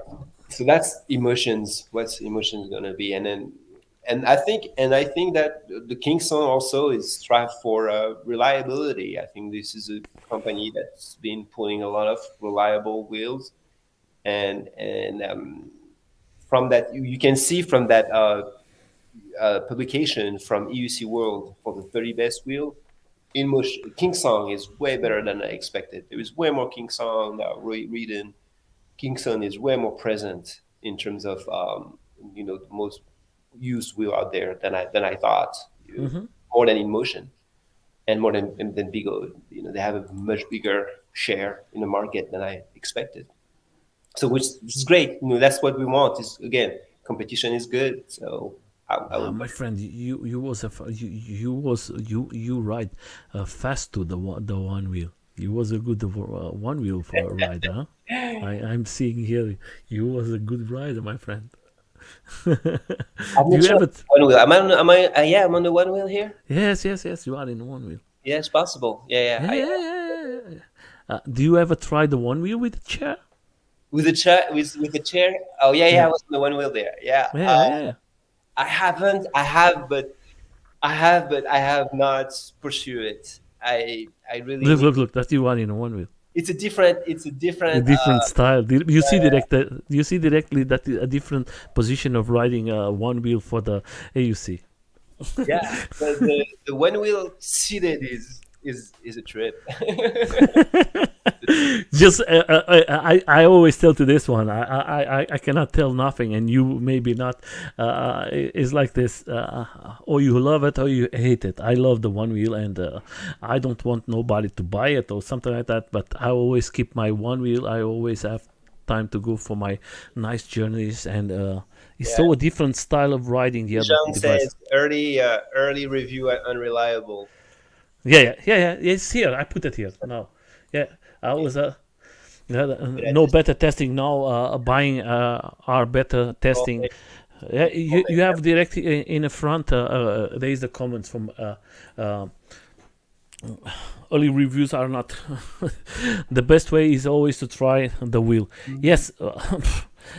That's why I was talking directly in the beginning with you, and we were talking about that. And sometimes the reviews from me don't bring me nothing, because the review is something somebody who wants to make clicks and wants to receive new boards, new machines, and I I prefer know. to go. I know. Like for me, that's why I love Sean Isyan, Sean Mhm. New York. I love his Mhm. reviews, but everybody else, I'm like you. And people will say, "Oh, if you don't buy the wheel," I mean, if you buy the wheel, you're not gonna say it's a bad Mhm. wheel. There's nobody that bought a wheel and No. say it's like, "Oh, it's a bad wheel." My friend, I know lots of YouTubers, and they say to me, Nelson, if I say something bad, no company, because they work all of them close together. If there is a bad review that I'm going to say that the stuff is not okay, I'm not going to receive never again a machine. There Yeah, was a guy here. There was a guy here in. There was a guy in Australia. His name was J Boston, and he was making for skateboards reviews, and then he made the mistake to he was making a review for a company. I don't put here the names, but then he gave the board to another guy, and the other guy make the review very bad about the company. And from this day on, and it was with 60,000 subscribers, from this day on, no company give him nothing else. yeah, it goes very quick. You can't rely on any of them. You can't rely on. It's something that's it's for me, that's why I would probably never go like or expect anything from any of those companies, so I can keep my freedom of speech. I can Mhm. do That's why I love this channel, my right friend. do You know why? Because you can say everything you want, and I can say whatever I want. that is And I don't care. I just want to know what the people so. need. I do have a question, because you told me that you are living in Germany now, but how is it I mean, I thought it was really legal in Germany, and that you couldn't buy. No, my friend, no. That is the worst that can happen is Germany. It's worming the market. Yes. My friend, Germany is the worst place. I'm very sorry. I can invite you for you to come to Portugal or to France or to Belgium to ride, but not in Portugal or Netherlands. In Holland, in Germany, What's the status in Europe? Because like for me, what I heard, what I've seen is, and I asked with writers in France. I mean, I talked with writers in France France. is legal. Yeah, it's legal and it's not too bad. It's like it's not like It's okay. It's but not, or you're going to lose what is France if you put it illegal. Where is fraternity? Everything what you put there in your papers. France as you cannot put illegal, but Belgium is not illegal. Is legal, but okay. Netherlands, UK, Germany. These three countries was one of the countries was coming. The economy is very good, and for us, it's easy to buy it, to buy a machine, and that start to come bigger and bigger. Up the moment that start to becomes bigger, that was directly the problems. And now, the police, if they see it on the road, you can have lots of problems. So, Like so they'll take your EUC. They give you a fine. they take your blood. Sorry, my friend. I'm going to put it like this. I'm going to put it that the fines can go to 5,000 euros. What? They take your device, what you are riding, and you go to court. You have the costs of court. If you have a license of car, or if you have a license of motor, They're going to take the points from your that is we are my channel. If you see, I have close to 300 now. We are coming close to 300 interview. I have the police coming here to the interviews. I have lawyers who came here to the interviews. I have insurance companies to came here in a live stream to talk about that. And the police from Germany has came here two times, and they say to all of us in Germany that take care, because now we have a special group that take cares of the electro PVs because it's legal. Wow. Yeah, I mean, this is like for me, it's hard to conceive in a way that here in the US it is extremely for it's there is no way, nowhere, or no location you're gonna get in big So trouble. you have here another person. He's from Netherlands. He's now speaking in Netherlands. Holland is illegal, and they confiscate the machine directly. That is a friend from us, and that is the truth. And they are worse than us. In Germany, you can ride e-scooters, but in Netherlands you cannot ride e-scooters. In UK, you cannot ride e-scooters. Wow. That is, that's why I tell you, if you come visit me, you can stay in my home, but we have to go in places that not close to the cities. Right. Wow. So that, I ru- this is that why the states, I think, have so many riders. It's because, and it's one of the primary market for EUCs, is because there is very few, little to no restrictions in riding those pretty much anywhere, everywhere. So, So my friend, I don't you want can to make always, I don't like to make dramatic. I just ask you. I don't. We are talking today about you, but I'm going to try to explain for everybody that, guys, why do I put this channel? Is because we lose our rights here in Germany, in Netherlands, in UK, and every time there is a more PVs, this country is going to like now Belgium is legal, but now because there is lots of PVs, now they are starting to maybe change the laws. Do you understand? And that is something that we have to worry ourselves.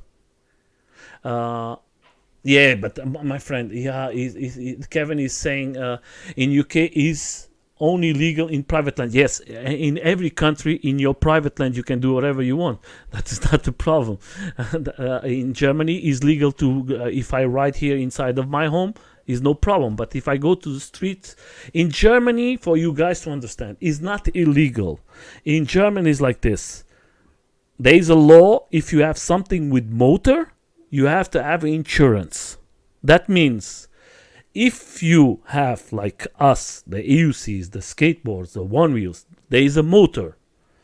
That means you have to have insurance. But because the insurance, they cannot give you insurance because there is no law for these types of devices. That means you cannot make the insurance. That because you cannot make insurance, then you cannot ride it in the streets. That's the problem. it's a legal loophole. Yes, that is like,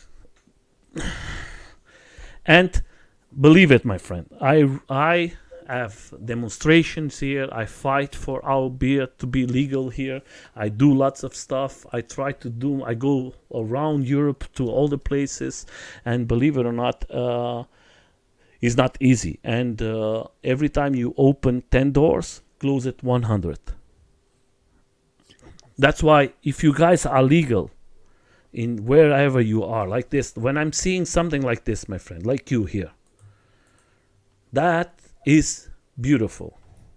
I would love to have the opportunity to have this type of rides. For me to ride like you here, I have to go to Belgium. I have to go to France. I have Yeah. to go to And Portugal. even there, it's not like this. But you have to you have to come here because it's a culture. Group ride activities is really a cultural activity here, and people will do it with their it's what the motorcycle gangs we have people that with the same hobby, with the same passion, get together and have those social events together.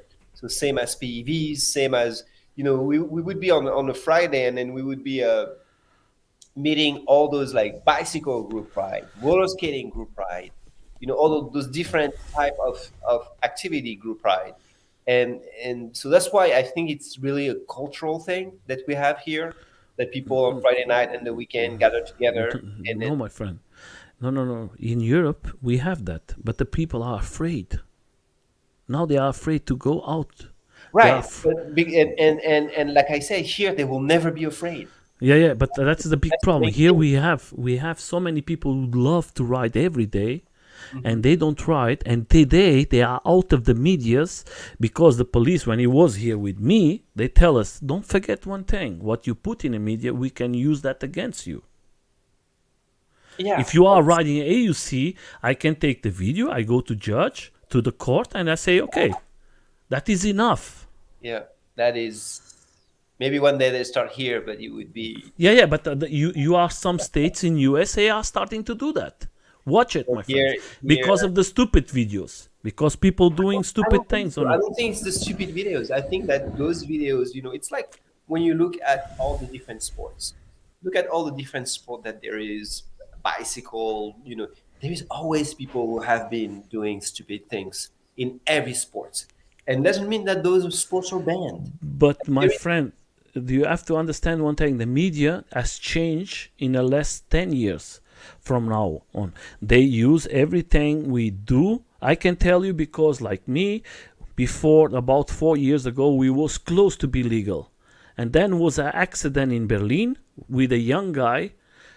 And this young guy, that was in May, the accident, and normally that was going to be the review for us to be legal in June.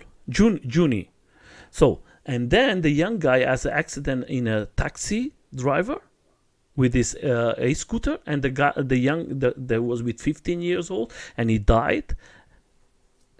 Was like, okay, not anymore. yeah, Nobody talks. Nobody. that. There's nothing you can do against this type of fear-based decisions, and people will do stupid things, and when you do it, then you get stupid price. That's a universal law. Doesn't belong only to EUC.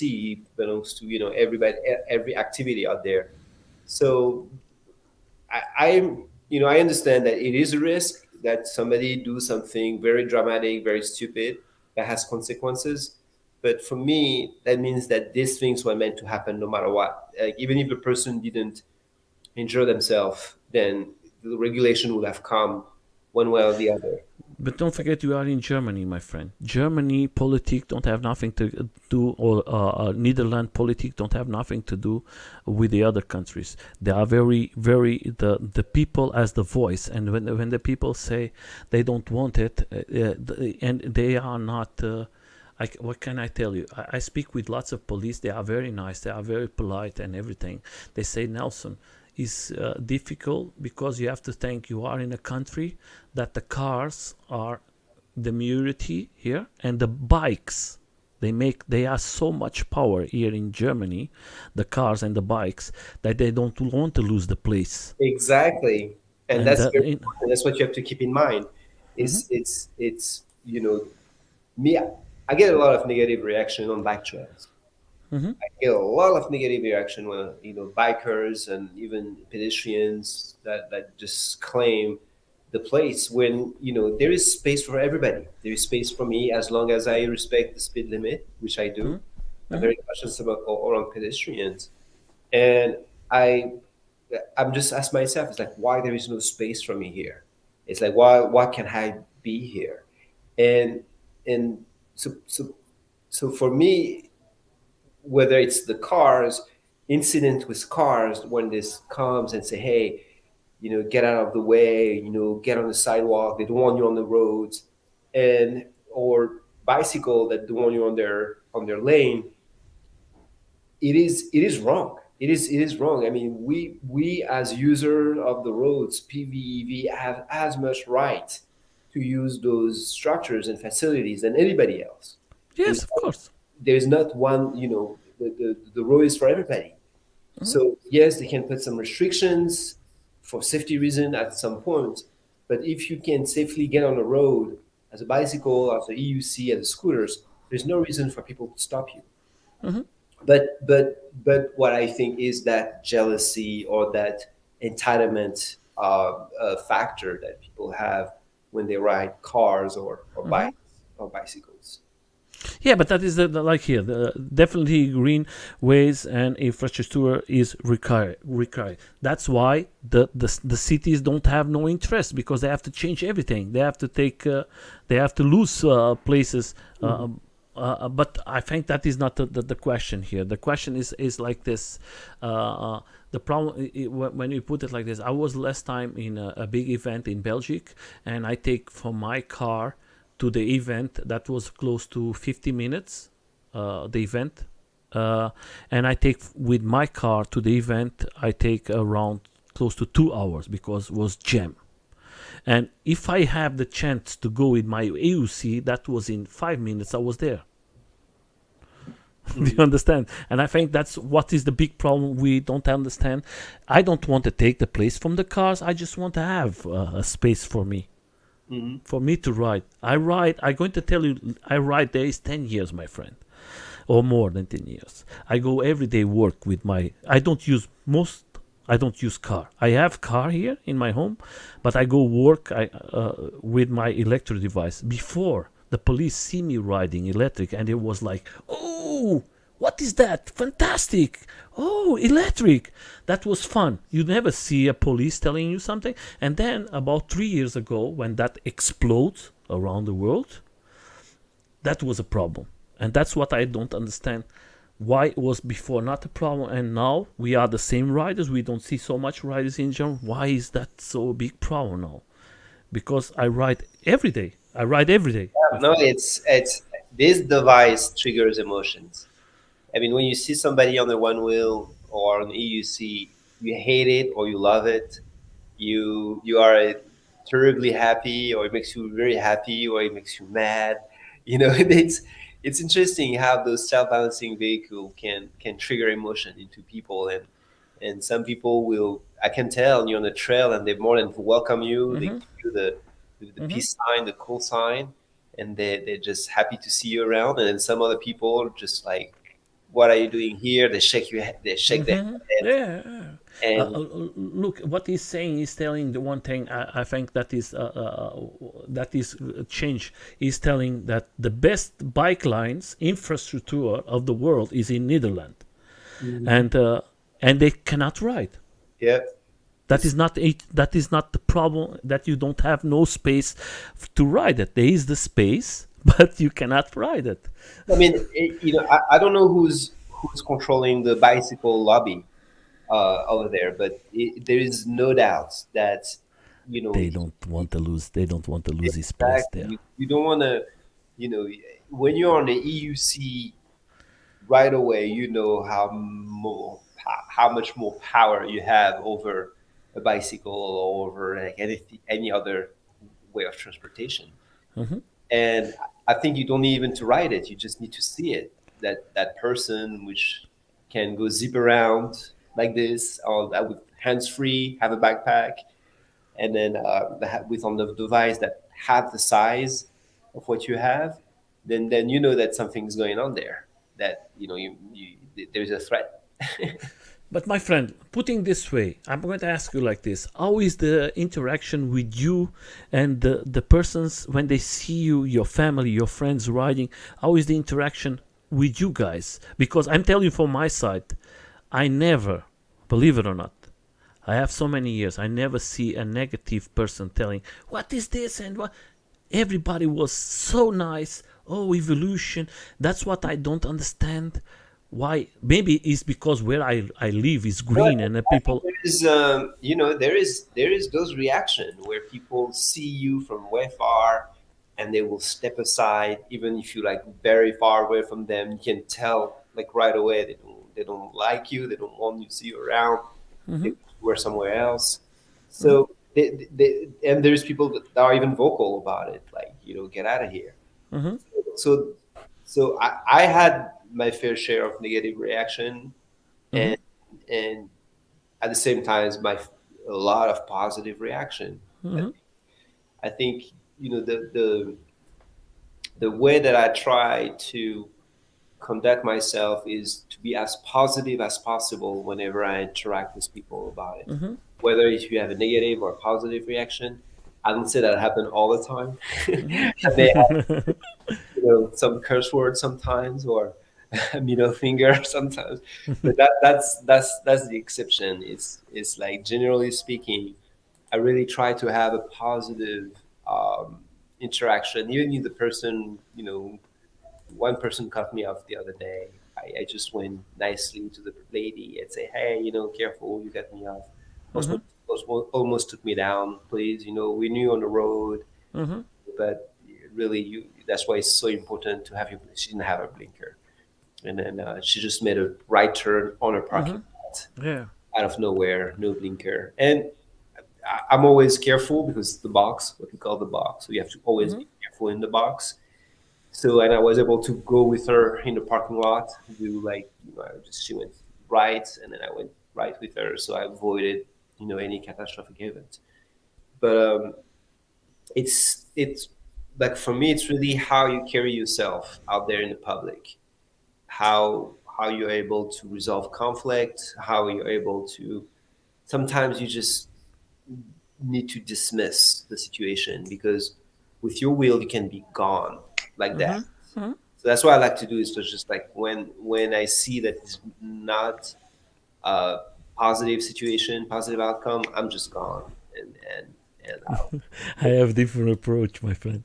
I'm a type of guy. I'm always laughing. So my type of a symphony. Everybody knows me here. I'm like this. If I see there is a negative person, always when I see he comes with the best face, I always tell, "Good morning. How are you? Everything okay?" And the people who have this negative, what I read, what I learn in my life is negative things. You have to bring positive things, and the people who are negative, they're going to lose this shield, and they're going to come to see, oh, I cannot do nothing against him. Why he's laughing? Why he's always happy? Why is Yeah, I'm trying to trash him and he continued to be happy? And I think that way, and then I invite the persons. Do you like to try it? You want to do it? You want to say, oh, why not? And that way, I bring always this the people. I broke the ice. I think that way I know lots of friends for me is they are here and they come to the lives and they sometimes they say, Nelson, I'm off-road riding, and comes the guys from mountain bikes and they are, that is our place to ride. You cannot ride here. And I say, stop with the guy. Let them try it. Let them talk with him. Believe it or not, that is if you going to start change. like this, I'm already gone when you start like that. I have a different way. That's why I interact with everyone in a different way. I say I know we sometimes we have a bad day. Sometimes we have I like to have a life in a beautiful way. You understand? Sometimes I understand the other persons who don't want to care and they don't want to have. I don't have no discussions. I always put everything positive because if I'm going to lose my time discussing, is going to go more upset, is going to maybe go worst. That way I always bring that in a other way, and till today I always have a very positive thing. Maybe someday I'm going to change my idea, I don't know, but till today I'm like that. But let's see what the people are saying. It's not the race, but cannot help it. Okay. Always positive with a one wheel. One wheel, guys, is one of the groups that are always very positive and always, but they are always in groups. Always good vibes with the one wheel. Yes, and then always creating big events. I think the most even the best events what they make is one wheels. Now the AUC are starting slowly to organize big events, and we'll see how that goes. How do you see the events of AUCs in USA? I think USA has mostly like there is those discipline really that you can identify now. You have the racing, you have the racers, you have the jumpers, you have the trails people that mostly do trail, Mm-hmm. Chance and for example, and Zach. But um, you have also the people that do more like freestyle, but we don't see them that much, like Chapeau de Roue, which is in France. But Mm-hmm. you have a lot of people also that like to do freestyles in parks, and so, and then you have the long distance riders. Of course, you have just the group, the Friday night riders, I call them, Mm-hmm. people that just come on Friday night, have a nice, and then so you have all those discipline, and I, that's how I see it. I think the US is very in advance, I would say, in that regard to the rest of the world, because you don't find I mean, maybe I'm wrong, but the jumpers, for example, you have Mm-hmm. way more jumpers here than anywhere else, and then even the race event, we have way more racing event here than anywhere else. So you get those discipline in addition to the regular group ride or freestyle discipline that we have. That is a good thing. What Kevin said now. That is a one wheel event. Is going to have the Yep. second. Is going to have a one wheel Yep. this year. He's going to come here, Kevin. He's going to come here to talk about the event. Awesome. And I think, He's right here. He's a neighbor of mine. yeah. He's going to come here. He's right here. In Yeah, San he's going to come here to talk about it. We're going to have lots of now. He's starting the events. We're going to have lots of interviews from the events. It's going to be the Yeah, Fruit they had it Italia. last year too. Yeah. Yeah. I just want to say, my friend, we are coming close to 2 hours. I told you what I told you in the beginning before we started. Oh, I can be here until tonight. Talking about EUC, it's not a. You and me, I'm like, oh, like I can talk about EUC. Yeah, So I think that is important. No, we bring lots of other things here in the table, but it is like this. For me, the important thing is like this. I think you guys, like you told, you are the what's the name? You are the mirror from all of us around the world, the USA. When we start from the electro skateboards, was one of the first ones we see electric around the world. Where did they start at? New York, USA. We see the most big events. Then as came the one wheel, and then later on as come the AUCs, and then you see how that start to grow around the world. Then it came the A bikes like the 73, like the Surron, and then you seeing today that is like, but most of them has come uh, like automatic from you guys from the USA. Then we take that to Europe, we take that to Australia, to Asia. We are seeing more and more and more, because the first time I see the AUC, for me, when I see the first time I UC was a Chinese guy, and I see the video and I say, this Chinese, they are crazy. What they are doing here? Look at this machine. I never going to have something like that. I don't like that. And then today I ride the AUC. Mhm. That's that's the interaction I have with the AUC for the first time. Uh, do you think in your way of I'm going to ask you like this: you guys, where you from? Do you make any training with the riders who come news? There is anything that you have? Because I see some of you videos here. You have sometimes people are trying and they are like starting. Do you have something like that happen where you are? Yeah, yeah. There is. I mean, there's a lot of events where people, like for example, Pevra, Mm-hmm. Westwheel. That was an event where they had a lot of training session. If you wanted to try for the first time, that was a perfect event, for example, to do Mm-hmm. so. And I know that anybody that is on Facebook can say, "Hey, Like this, yeah. so that was a one-time thing, and it will come back again. That was the M game. So Okay. that's those M games. I think and generally speaking, a good message is go to one of those end game Apple Valley Shred Fest Seek and Shred events. you will always have the opportunity to learn new things. Like this one, you have like training, you have, to try, because people are gonna bring their device, so you can always Who is try. this guy riding here? The who is this guy? Yeah, so that's Cooler Joe. He has his cooler. He rides seated on his cooler, but sometimes he just climb on it. He's one of the coolest rider. How is the poll? How is the poll? How is the AUC poll in USA? Is coming bigger? And that's EUC vibes. I'm sorry. Is the poll AUC poll polo? What's the name? This game. I see what you mean. Yes, I don't know. I haven't heard. Because in Europe they are using a lot now in the Yeah, groups. I think that's a good question. That's a really good question. I have. That's the last time that I've seen it, and I haven't seen anybody. You do need V5 or V8s. I think V8s are the Yeah, you have to have a smallest ones yeah. You have because to you have have to. smaller EUC to do that, and then you need, of course, a full team of three, at least three on each Because side. that is like polo. They call it All EUC. AUC polo or, EUC. or polo AUC.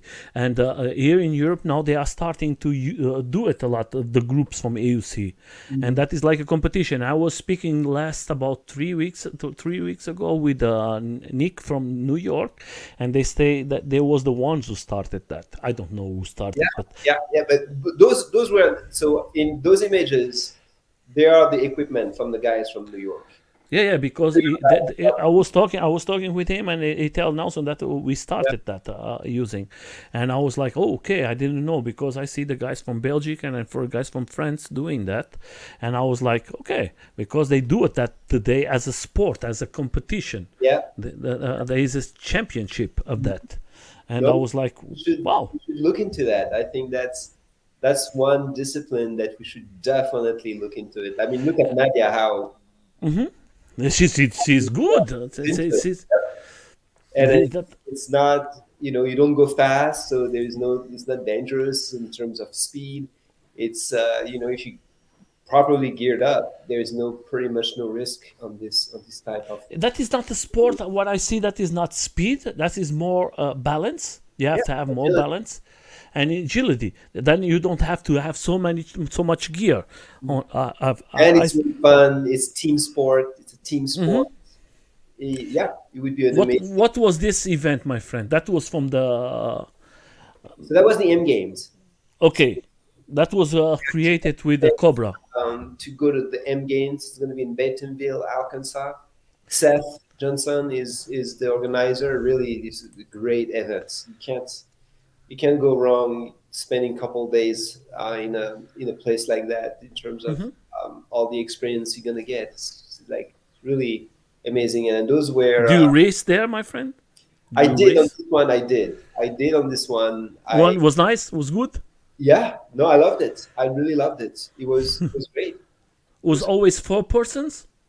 So these were like kind of the semi-final or the final. It's like before people were doing a try lap. I mean a test lap, and then according to this trial time, then you would be put in a categories, and then every time the first two people would advance to the next stage.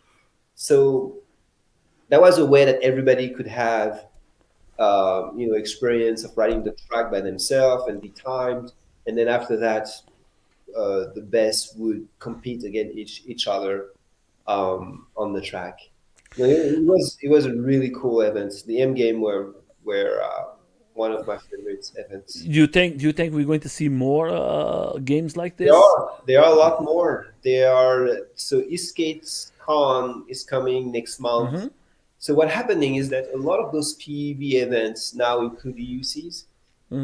For example, the Shredfest, etc. I mean, all those events that were one wheel or that were scooters EUC, that were Eastgate EUC, Eastgate.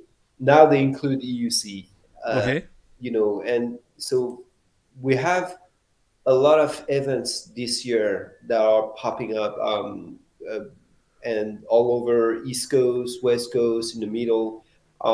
There is, of course, West Wheel 6 this year. West Wheel 6 gonna go. Hmm. Apple Valley just passed, but M Game is coming. Uh, you know, But that is everything close to you or very far from you? it depends. I mean, I'm in California, so Shredfest, I think is all the one in California and Oregon Hmm. are pretty close to me. Okay. But, the other ones, there's one in Vegas. There is that you next month is in Vegas, so Hmm. that you have to fly to go there if you want to attend. And then Hmm. of course, if you fly, the question is how do you ship your bring your EUC? So it's a little bit logistic. There's few logistic to consider when you go to an event like this, Okay. but it's super worth it. Like it's very worth. How much can cost you? Is that a 2 days event? Is a three Yeah, days event? yeah. How Usually, that? the best is just to go on 2 days event, get an Airbnb the night Hmm. of the event, and then arrive in the morning, get there, or even the day before, and then usually me after the event on Sunday, I just go back home. Okay, that is good. And how much can cost an event like this? Do you have different prices, or that is Yeah. Well, always. I mean, depends on if you race or not, and then uh-huh. so usually you take it's like $300 for the plane ticket, Mm-hmm. $400 for the at least for the hotel or the Airbnb. Mm-hmm. So just this is just $500 to Yeah, just yeah, yeah, yeah. Yeah, transportation. that's why I'm asking you. For the people who don't know, who would Yeah, like to go to some this event to know how much that cost. yeah, and then Uh, food you had, the registration yeah, you had, so you can climb pretty quick. So that's why a lot of riders they look for sponsors to yeah. be able to support them. Do you think we need more sponsors for the You know, riders? it's I think that you will need sponsors if you want the sports to grow in the way that we want to grow. Uh-huh. However, that's Connor on the picture. So that's another kid that is very promising, that is very daring. He does flip on his BMX, and and speaking of sponsor, they are those two kids are of course are sponsored. Yeah. So yes, I think that ultimately sponsoring will help the sport progress. At the same time, it will change the sports. There is no doubt that the way that things are today within the dynamic within the community is very different than the day that we're going to have 10 sponsor riders and that Wow, nice picture. Huh? sponsored. So yeah, that's Connor. Connor is same. He's a big name on Instagram. He has a lot of followers. That's his big brother. Hmm. That's Connor's brother.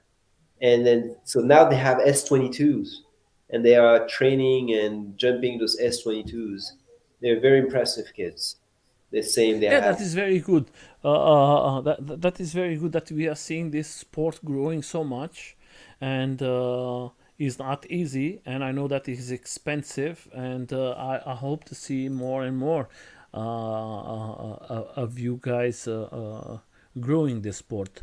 Do you think there is a possibility for all of us, maybe to see like a Red Bull or Monster Energy to start to support and put like this in radicals sports in the future? I think they're already looking at us. I think that when you see what Nadia can do, it's really you cannot not turn your eyes. I mean, when you see like the latest video she put, where you can see doing that Wonder Woman jump Uh and huh. then really flying like behind her EUC, that anybody, even if you're at Red Bull, you look at that, you'll be like, Yeah. oh wow, what is it?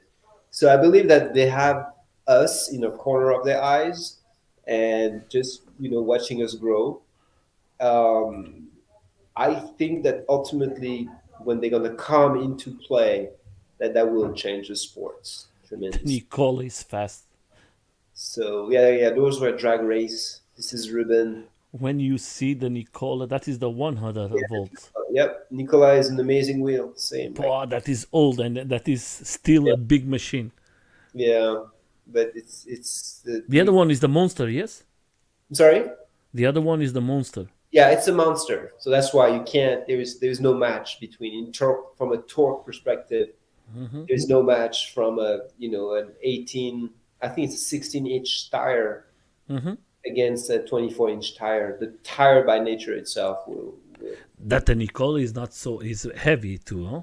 yep, much lighter wheel, way Yeah, more torque. yeah.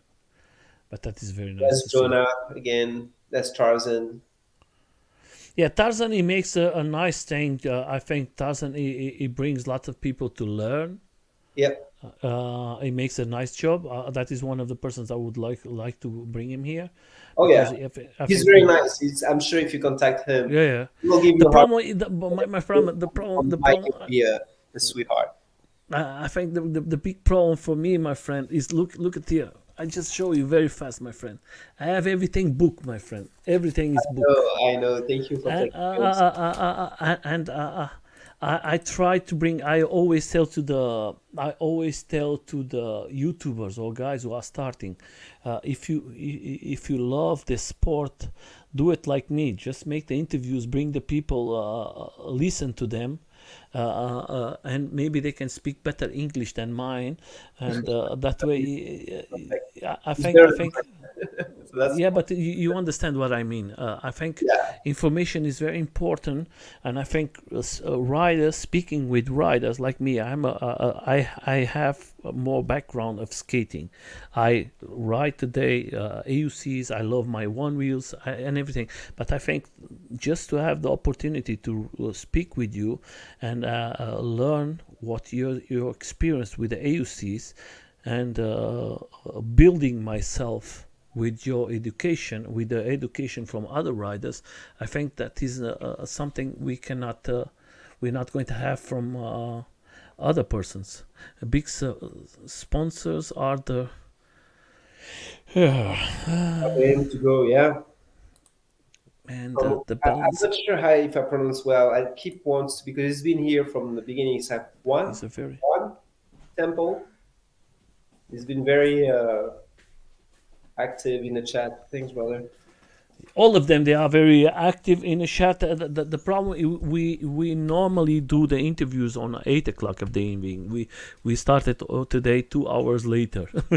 Yeah, but I'm not worried about it. Like for me, it's like No. The important thing is the people is going to see it more yeah, later on, and and I like fame and exposure is not something that I strive for. For me, I strive for quality of communication, like have engagement, significant conversations, and meaningful topics.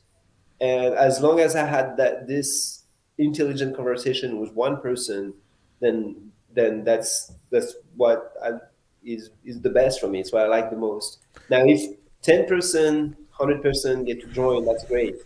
But it's but all bonus. It's like but but you have to think like this, my friend. The important thing, we leave it there. That's why if you go now to Facebook, there is in 30 groups.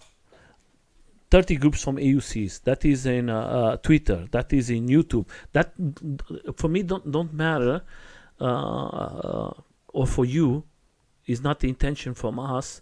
We're not going to receive no money from this. We're not making. We are real. We are not. I don't have no questions here. I'm speaking with you, a conversation for me to learn about you, to learn your experience, and for the people who love this sport. Maybe later on they can come here and see the video and say, "Oh, look what this guy is saying. Oh, it's interesting for me," and to learn something else, or maybe change his opinion. I don't know. I just think myself, I was like in this situation years ago. I was asking myself, asking myself, where is the people speaking with the persons who ride every day? Nobody speaks with you guys, and I think that is very sad. because you are the person who ride every day. You know what is the complaints from one machine. You know what is the complaints from the guys who are riding with you. You know what is good in one machine. You know what your friends tell about the other machines, and that is what is the experience. And that's why I said I have to do that. It's like this. You seeing here, how many guys you know, my friend? I was. How many people do you know here? Look, how many people do you speak every day? How many stuff do you learn every day from these guys, and these guys learn from you? That is just a big experience, and that is more than. That's why I do it. I do it, and I'm going to continue to do it. Lots of people say, Nelson, but that is you don't have so much clicks. I don't care. I care is for the people who love this sport, who want to enjoy it and have a great time. Look here. Marty. Yeah, what you need more, my friend? I see Marty starting from the first YouTube channels that he made. Yeah. And look today.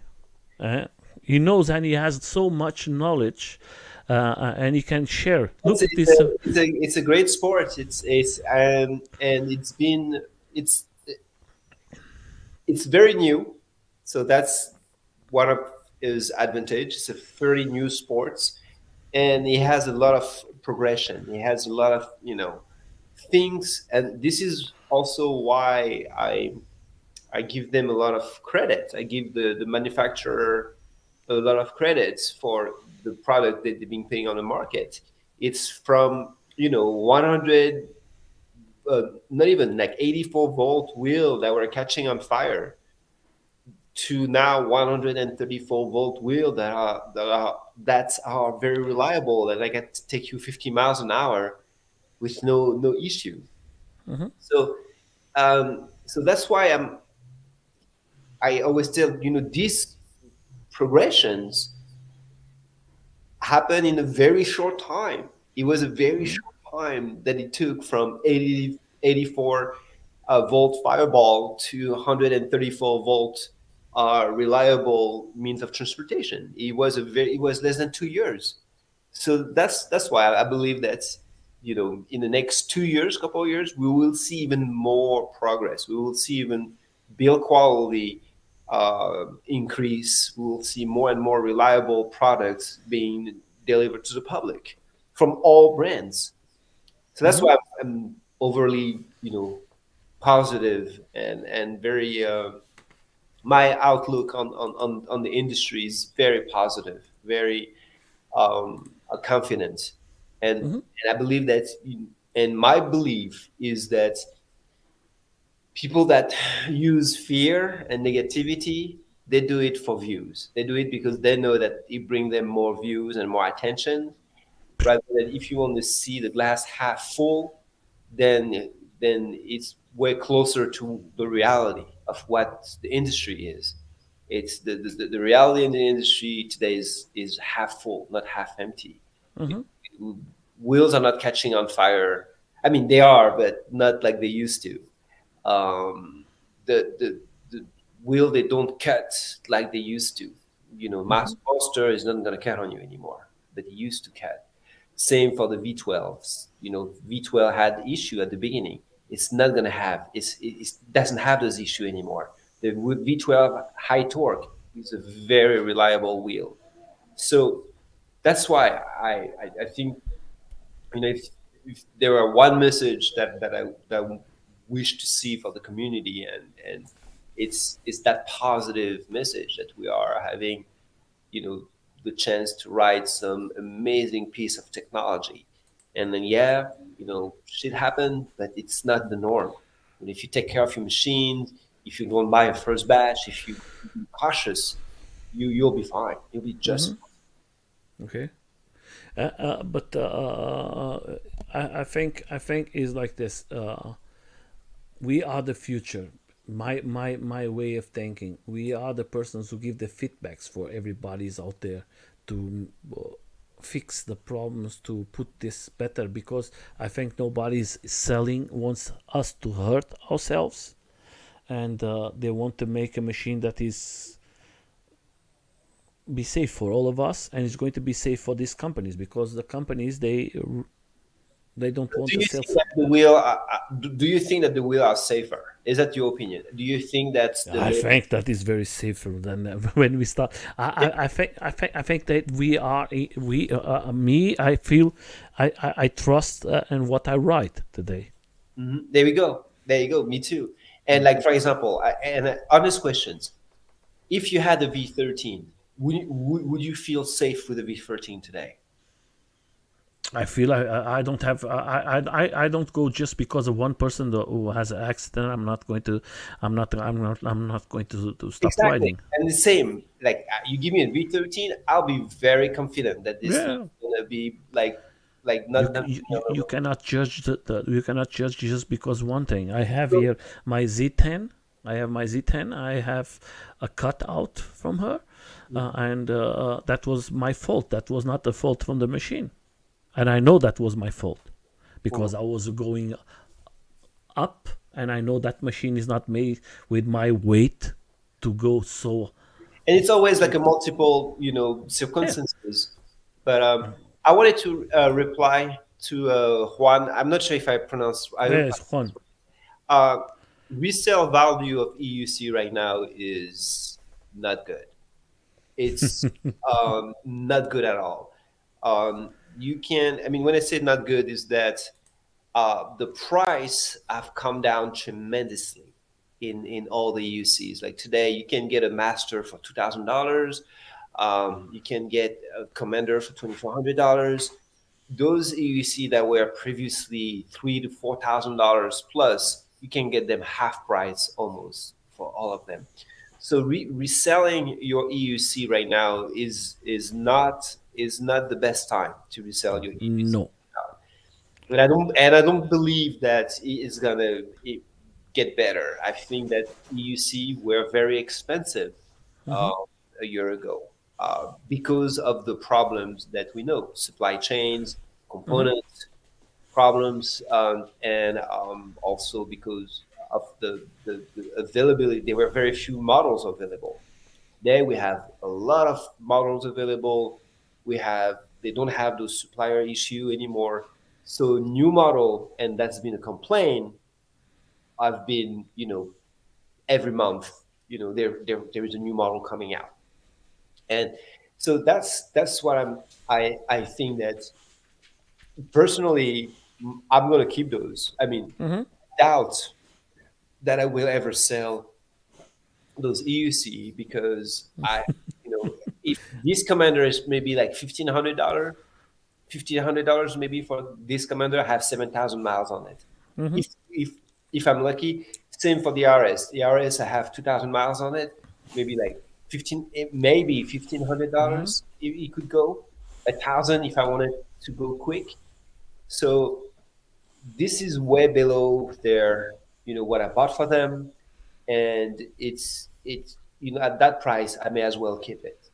So that's why I think that today the way I see it, it's really a buyer's market. It's if you want to buy an EUC, there have never been a better time to buy an EUC first hand or second hand and to name your price to say, hey, I want it for this price, and chances are you're going to get it.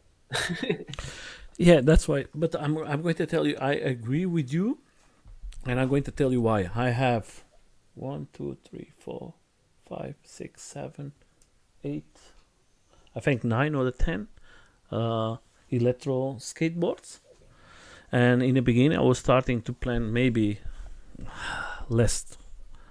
And then I try to put it. 10 boards. You get 10 boards, Nelson. Yes. That's fetishism.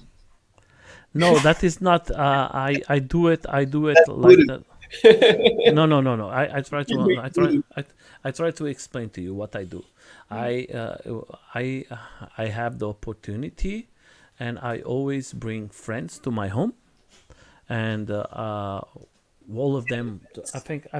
I buy one new. The other ones skateboards as a different thing of doing that the AUCs or the one wheels, because I can mount my boards I don't have to buy it new. That way, the price is going to be very less than when you buy a board.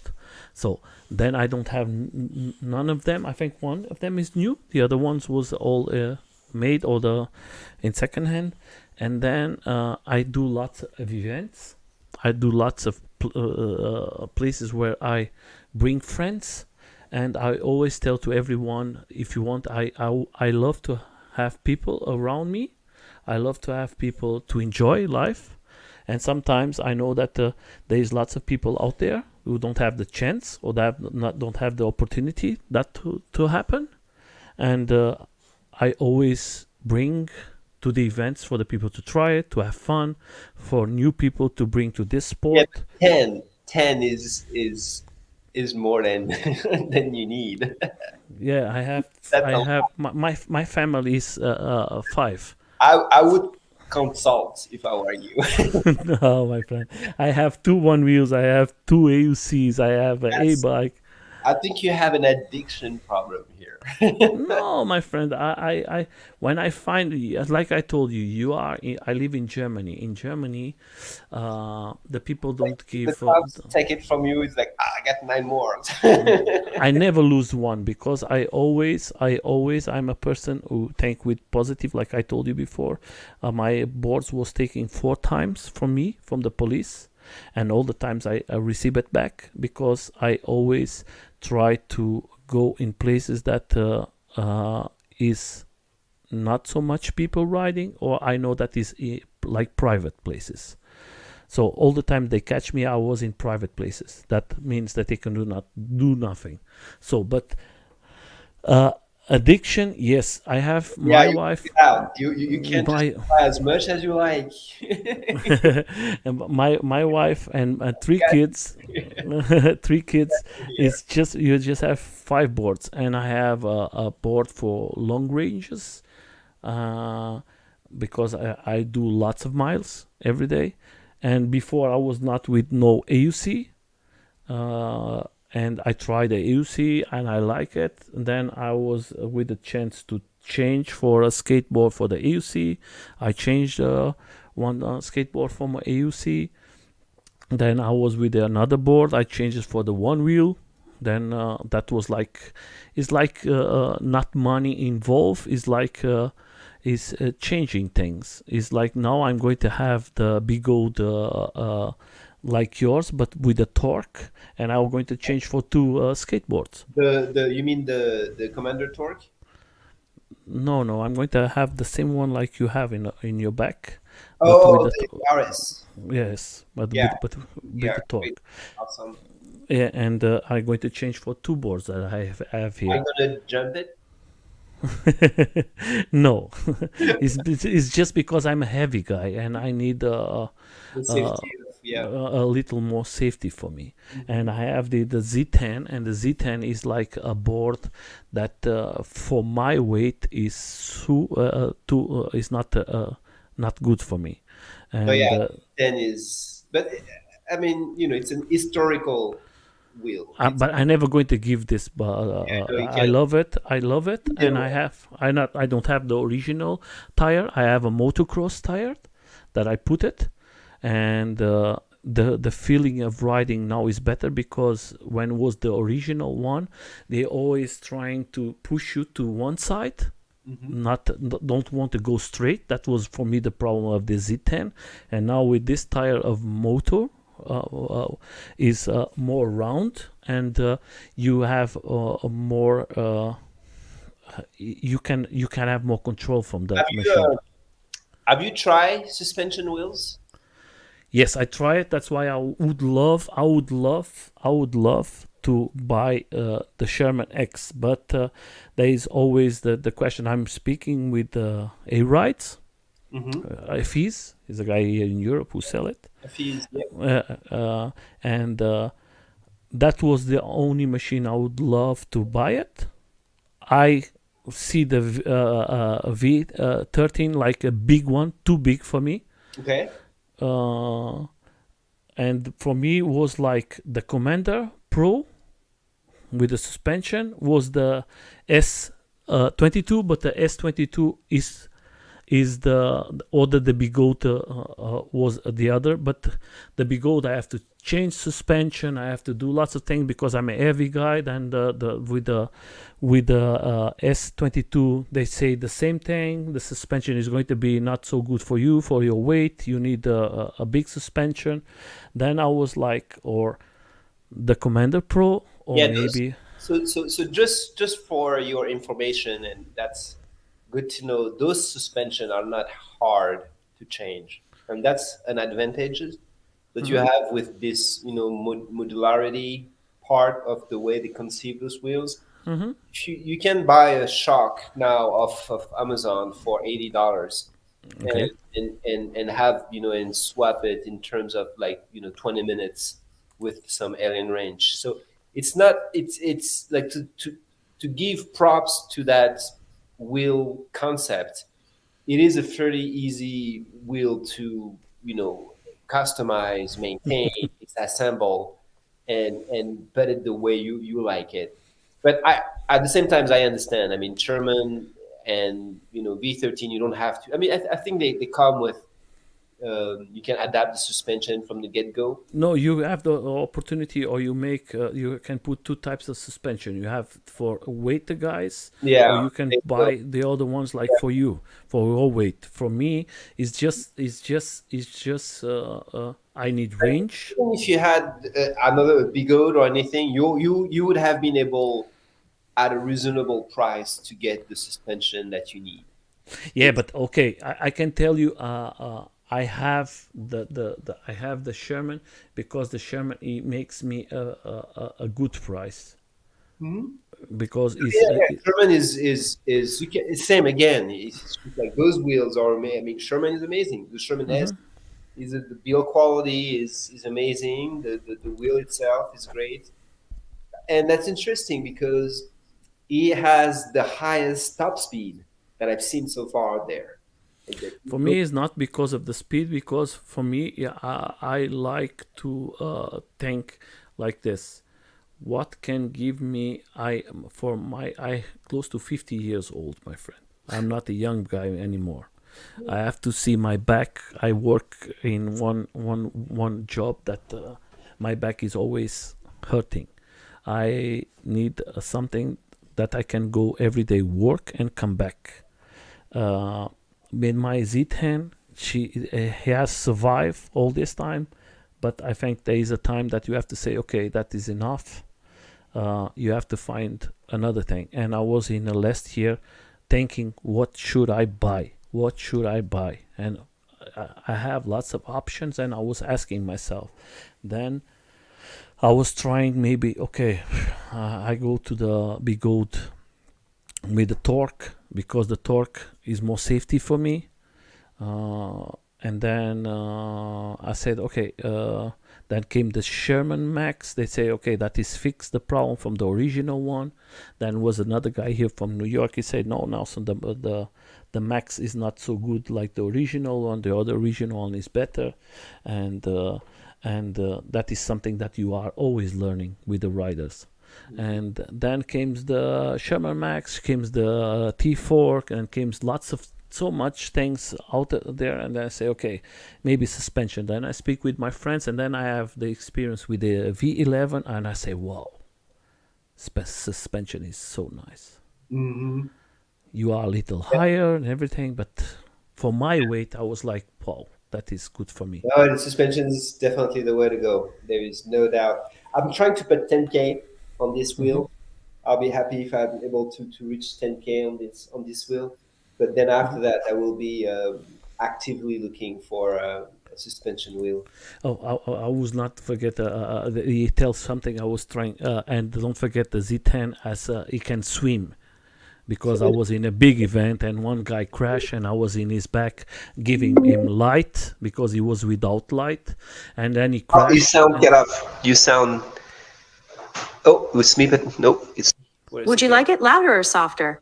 No. I think that It's my my. I won't say the name of that computer that triggered.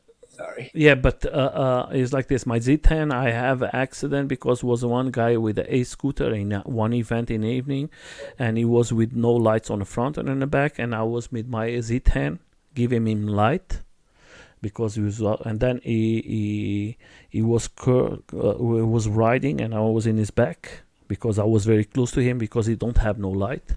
And then at one moment he brakes very hard, and I try to escape from him. And then what happened? I touch my tire in his tire, and my Z10 starts to ping, ping, ping, and then goes in a river. Wow. And I put it out, but that's why we was talking, the two of us, Meaning, about. I opened my wheel and I put it all isolated. There was no water inside, not nothing, and that was the good thing. Until today, she works very fine. That's why I always tell to everybody, if you have a EUC, please, or a machine did you waterproof it, or was it stock?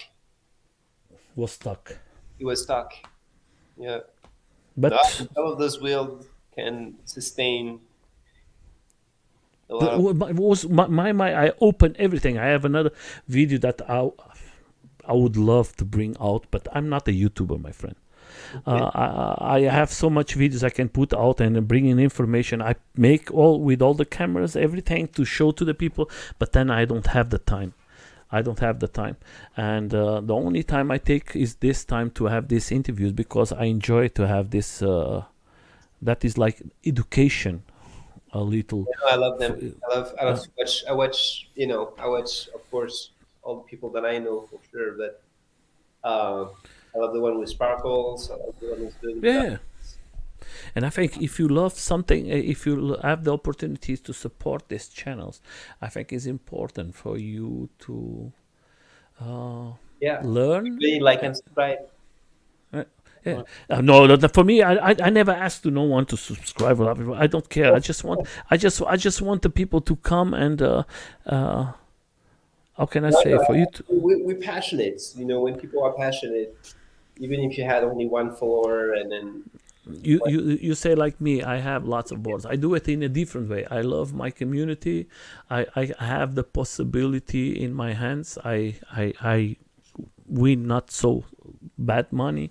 I love to see people coming, and kids and families who don't have the opportunities to have it, and or seeing friends for me, or saying, Nelson, I'm going to come tomorrow with my wife and my kids, but I don't have an extra board, and I have a machine there, as I find it in internet for $300 or $400, and I bring it, and these people has a blessed this day, and sometimes they don't have the opportunity to buy it, and they have the chance to try it, and I bring food. I have different ways of seeing life. I'm a more I come from nothing, and I think I'm not going to take nothing from this, and if I have the chance to give something to someone else, just to have the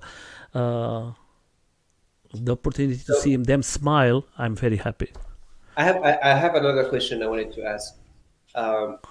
For you, what is the ideal electric unicycle? What For me, what specs will you put on the ideal? I'm going to tell you something. If I have the chance, I think the EUC is the future. EUC is the future from in all ways. I'm a skateboarder. I like ride electro skateboards, but I have to think in the future, and I think EUCs is the future in lots of reasons, for you to go work, shopping, for you to go with friends, for you to do all the things. It's easy to put in your car, to go in a train, everywhere. It's so easy, the EUC, to do everything. The safety from the EUCs, I think that is so good, but so good. A skateboard, you cannot put it. The skateboard, you are going to be, you just can't do some things. Then the one wheel is a good product, but the one wheel, when you have the one wheel, the one wheel losing in lots of things. uh, uh, I think he's not prepared for doing all the jobs. Then if you go to a scooter, I think the a scooter is very fun, but it's going to use lots of places. It's going to steam you for lots of things. I think my idea. I know that lots of people are going to say, "Oh, you go more for the EUCs." No, is the reality. I think that is the future. If the people like it or not, I don't care. I think is we're going to have to. And so, like, my question would be like, what top speed? Like, let's say, what top speed do you expect? I would love. I like in Germany. I ask to the state if was the if you ride like in parks or something like that, the maximal, I don't know in miles, but in kilometers is 25 kilometers maximal speed, and if you are in a road, 45 kilometers per hour. That is my but I'm always this person. I think the cars can go 200 kilometers per hour, but you know that you can just go 120. That is just how you educate the persons Yeah. to ride. I think putting a limit, like here in Germany, you have the e-scooters to rent, or if you as a private, you can go on the roads, but you cannot go. You can do everything. You cannot go more than 20. Yeah, I kind of like, for me, I kind of want an EUC that could go, and again, I put this really like I really insist, but that could go 100 kilometers without cutting. It's like if I can go Oh, safely. if you ask me like that, that is another thing. If I was thinking you ask me as a rule for the city. Yeah, no, I ask you like, what kind of performance if Oh you had an EUC. So for sure, I don't want a 200 kilometers EUC. That would make no sense. no, I prefer to have it more. I prefer to have a we can talk about for me more is more safe for us because I Yeah, don't want to have cutoffs. if I can safely reach 100 kilometers with, like, let's say a 20% headroom, then I Hmm. would be happy. And then I think that ultimately that we're gonna need um, more. Like, if we could get more braking power, I Hmm. think that's ultimately if the wheels were more responsive when you try to brake them, and you didn't have to put as much strength Yeah, on the but you have motor to be able to don't brake. I think that would be will of be fantastic, but we have to put all the points in a table. And I tell you my opinion as a skater, as a guy who works with electric, what I learned with the other guys from other interviews. When you have 130 volts, you have to have big batteries inside, because if you go to 30-40%, you're not going to have the same energy. And if you try to go so fast again, it's going to shut you out, because the energy is not going to be there, and it's going to say, okay, that was too much. And then is when you have the problems. That's why you have to say, okay, what is the limit? Because, or you have big batteries, because if you have a big box of batteries, you cannot carry this machine. You cannot turn. It's going to be so yeah. heavy. My wishes are not compatible with the current the Yeah, current I think technological performance. I think 100 volts. I think my opinion. 100 volts is a perfect machine. Is not too much, not too less. 134 is not too much. But what batteries we have today in the mark, the batteries are not capable to stand for so much power. Is good when you have till the 50%. Is okay. You have the moly cells that the people are using now today, the 42. You have the response, but is always the big problem is like this. Do you going to I have agree. this? I agree. I agree with you. That's battery technology will have to come along, and then battery technology. We're not there yet. I think that's. I think we just are able to control the fire now, and then next step is going to be able to pack more energy, and whether if it's solid state batteries or whatever the new component that they're going to use. is the limitation. There is limitation there, that's for sure, in terms of performance. But For, yeah, for, I but wish for, that wheel that I was saying, like 100 kilometers with no cutout wheel, is yeah, it's very good. it's not like performance wise today. It's But you, my friend, there is a thing I think is important. What is said for you? What is the perfect speed for you to go in your machine that you are? it is it is because like let's say I would get on the you know I'm not a big fan of getting on, fast roads, but whenever I get on the fast road where car can go 50 miles an hour, that's basically, you know, so 50 miles an hour is about, 80 kilometers. 80 kilometers. Yeah. So car can go about 80 kilometers. They'll go 90 and then they top at 100. So that's the kind of road that I wish my equipment could go, because if I But have do you think today we have that? we're getting there. We're not far from it. The master pro is getting there. Okay. Basically going 40 40 to 45 miles an hour on the master pro is nothing. It's like super safe. You can be at 45 on the master pro and be very confident that nothing's going to happen to you. So 45 miles an hour, that would be like, let's say, 85, 85 easily on the Master Pro. 85, I would say people get close to 90 and have no worry at all of your speed or anything that's going to happen to you. But if you push to the 100, that's when like the wheel is not going to be able to deliver that top speed. Okay. So I think that today, that's those last 10 kilometers is what we're missing. I don't need a wheel that goes above 100 kilometers, but I would need a wheel that can reach, 80 to 100 kilometers in all With states no problem. with Yes. no problem. And when you have 10% or 20%, and you say Exactly. I can continue to go, but we don't have batteries for that today. The batteries, No, they no, are we not. don't have battery, and I don't think we have, and no, we don't have the wheel. We don't even have the wheel. No, you don't have the wheel. You are seeing here what he's saying is I can tell you, if you have the chance to see, he's a great rider. He's close to he rides every day, and this guy is very fast and he rides more off road than road. But if you see, he's telling 100 kilometers today is too quick. I think we It is. I agree. I agree. We don't have the we don't have the safety for that. the safety margin. We don't have the battery. We don't have even the aerodynamic. I think that today we're not very aerodynamic. We still have No. a lot of progress to Yeah, but I think what you say is everything is coming together now. When you see now we are changing suspension, we are having suspension. The suspension is going to give lots of good quality for us. Same is really for high speed.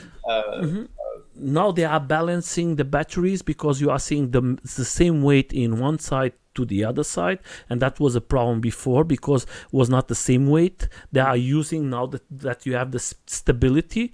The other thing what I'm seeing is now is the braking. That yesterday I was looking to a video from the and they was talking about when you brake, then you see that you brake and it's not going to brake.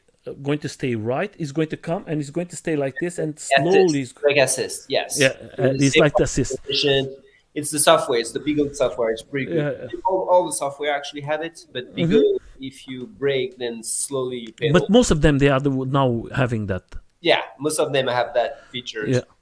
I'm just going to show you here because that who is this guy because. Oh yeah, I've seen it. And it's fast. Yeah. And what's the wheel he's riding? I'm going to take the sound out. So Ralph is a friend from us. He rides fast. He's most off-road and he don't like to streets. and now he has. Before he was like the same like you. And it, Yeah, and now today he has the 22, and now he starts to jump about 3-4 months ago. I don't know how long, but I think he's not never going to change again to to flying it is literally like sending the wheel yeah. in the air. I think his channel is fantastic, guys. If you have the chance to go there and see, I've seen uh, his video. and believe it or not, guys, he's always making fantastic rides. You see again, like he has the right wheel for. I mean, S22 is the best jump wheel. Yeah, but for his weight, for my weight, that is not the best wheel, my friend. I'm not sure. I mean, maybe you need to change the shock. Yes, that is the only thing. Maybe because the ones I tried was very bad. What other wheel with suspension would you jump beside the S22? In a moment, I think no one. I think You he's the don't. only one. I mean, if you had to if you have to choose from one suspension wheel to jump today, I would choose like and of course Yeah, but change. my friend, I can just tell you something. But I'm not a jump guy. There you go. That's the problem. I would love to ride the off road with the guys. I ride off road. That's not a problem.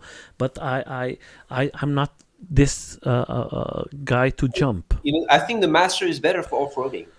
I think Yeah. where the S22 is really good is as those jumps, but if it's just trail off-roading, I think that is really the Master there. Sorry, I was out.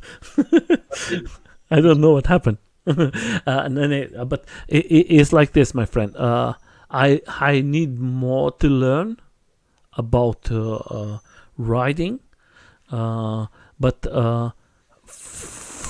for that, I think there is the my opinion is like this.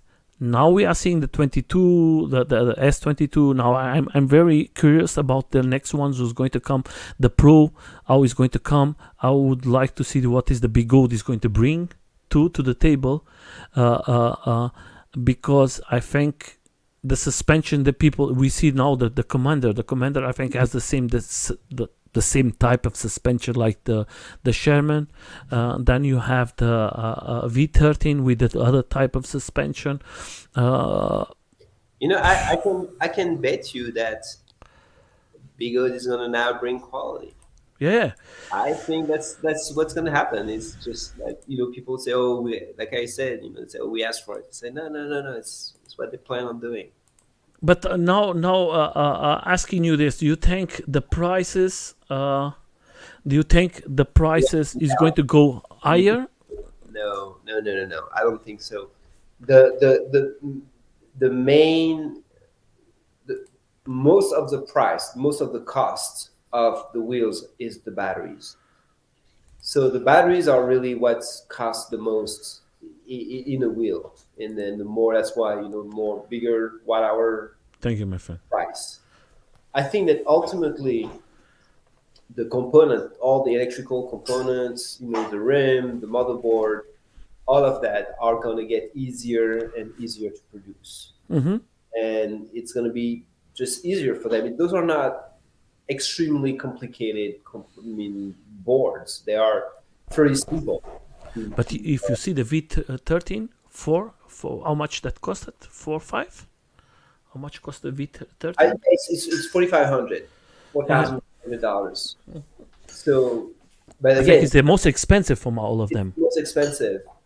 So I think that ultimately, like, the price are going to continue to come down because there is no, you know, we're going to have more batteries accessible. They're just mining these cobalt.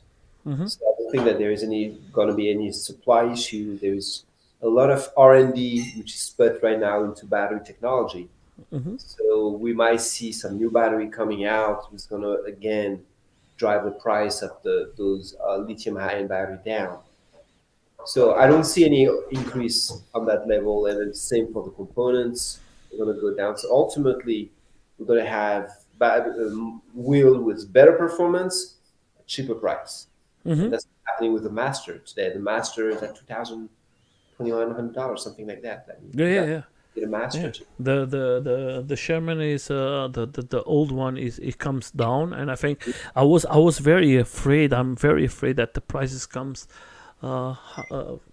very expensive for all of us, and that way is. So, I mean, look at my wheel. That was $4,000. You know, a year and a half ago. Not even a year and a half. A year and a few months ago, and then now it's almost half the price of what I bought it for. Yeah. That is always the big problem is like you told, you buy from one price and then they're never going to give you close to the price what you paid. Do you like to see companies in USA? You know, it's the problem with a company, a US company. It's like, you know, what you mentioned was Emotion, is that they're gonna get sued. They're gonna close them up. I don't believe that a US company, a US EUC company, will ever thrive. Either they're gonna have to make products so safe that they're gonna be insanely expensive. So nobody is gonna buy them because they are too expensive, even they have the safest product out there. Or if they release products like Future Motion does, they're gonna get class actions. You know, the first, you know, lawyers that are gonna look at this is gonna be, hey, you know, I want to just go after them. It's just gonna be very lucrative. So that's why I believe that today there is only Chinese company, and then it's very unlikely that that US company are going to develop that technology. However, they're going to develop that technology for Segway and for wheelchairs. So we're going to have US companies that's going to develop Segway type. This I can see it happening because they are much slower. They have two wheels. Even if it's the same technology, they are perceived much safer.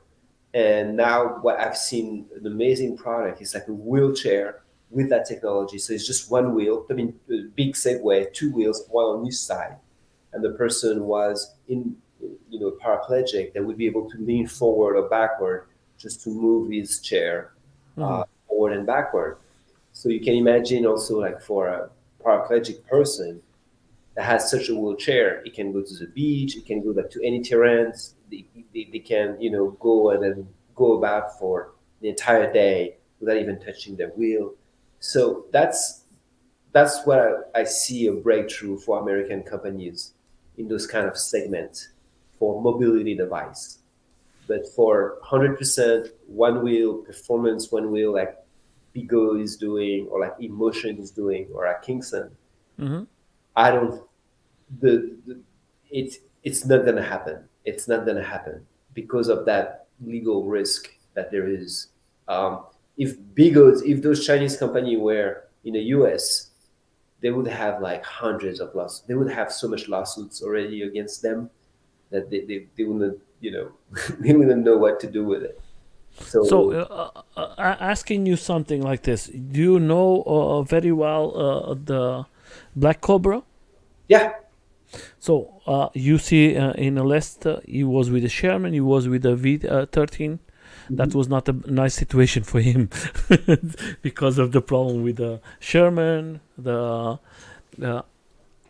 guys like we are talking. Let me just change here very fast. The Black Cobra is one of the guys who is making live streams I love and doing live stream. lots of stuff. Yeah. Do you think? First of all, then we talk about this race. I think the Moe he makes a fantastic job. Yeah. I have the pleasure to interview here, Moe, and these guys they organize that very well. But we're going to talk later on. But seeing like this, he's telling something. You're right. I'm going to put this question.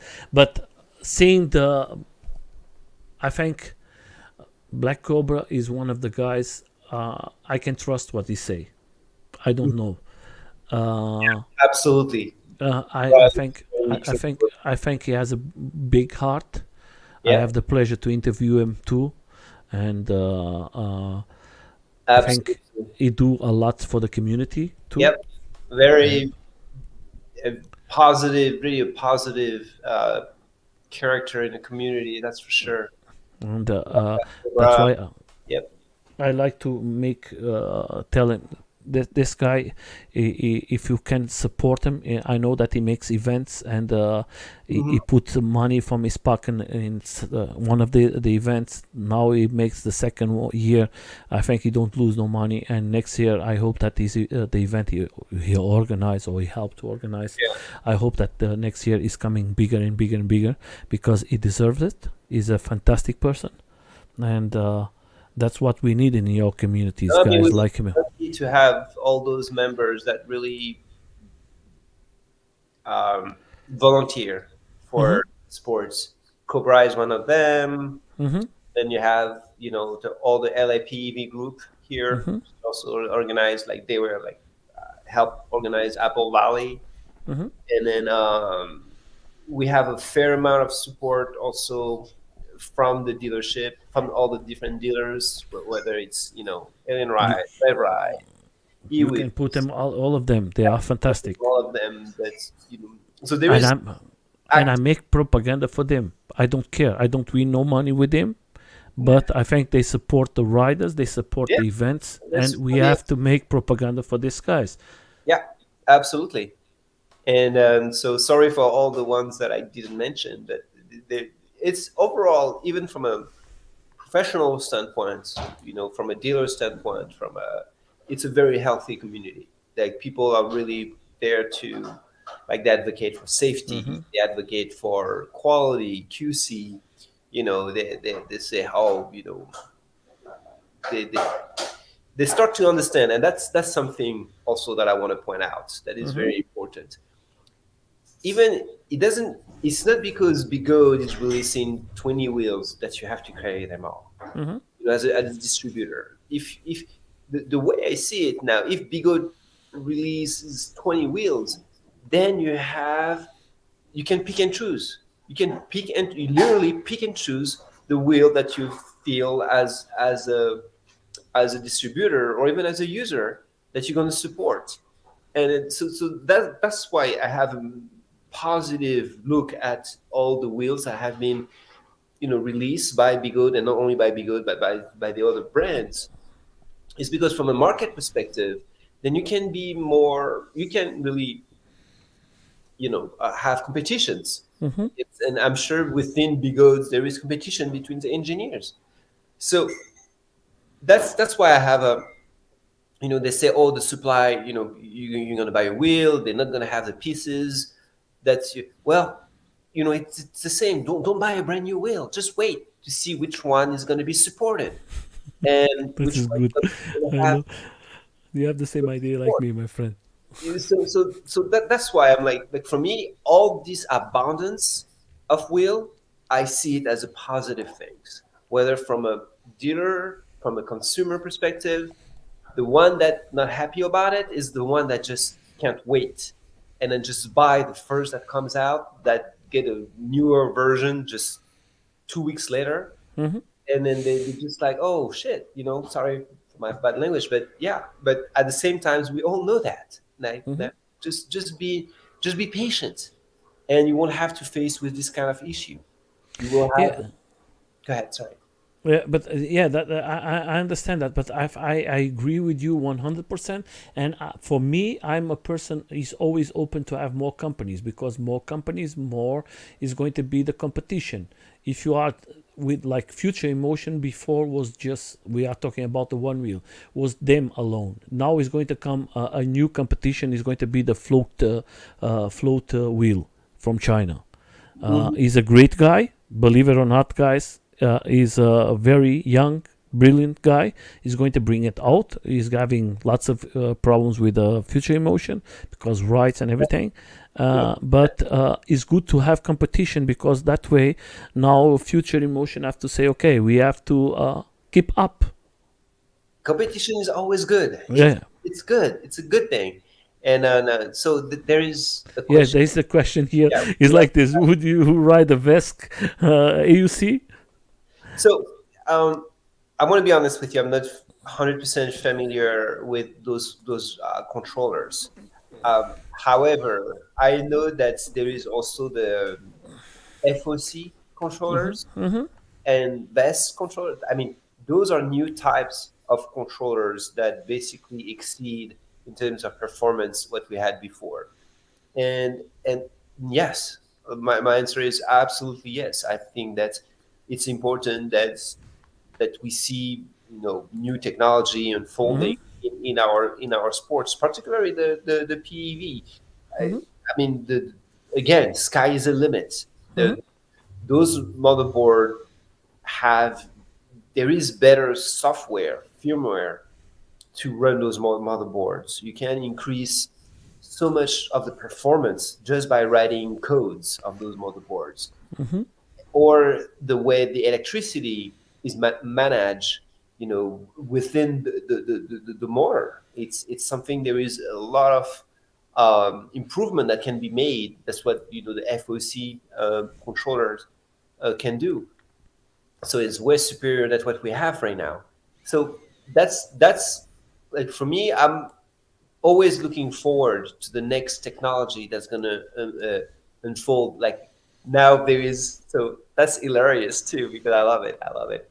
It's the So God. I'm going to tell my opinion, because as a skater we use lots of Vesks, and Vesk is open source. That you can have it, but there is some things I tell to all of you guys is like this: Vesk, you have to know how to program it. You cannot just go there like me. I'm not a specialist of that, and then I'm afraid to do something wrong, because that is everything electronic. I have then to sit myself and lose lots of hours to program everything. Vesk is just because you can put it everywhere. You want to put the brakes more power, you want to have more acceleration, everything, you can change it. And if you buy a device that is already finish, is going to come with all the sets prepared for you, for your safety, for everything, and that comes to the problem of the Vesk. I'm seeing now the one wheel is coming, a guy here in Europe that he comes close to 50 kilometers per hour, and the guy is like a crazy riding, and One wheel. yeah, and he's like a crazy guy. That is his name is the Vesk Man, and then he's a guy in America. His name is Mad Max. He's riding with a Vesk too, and you see the Mad Max riding is like a crazy guy.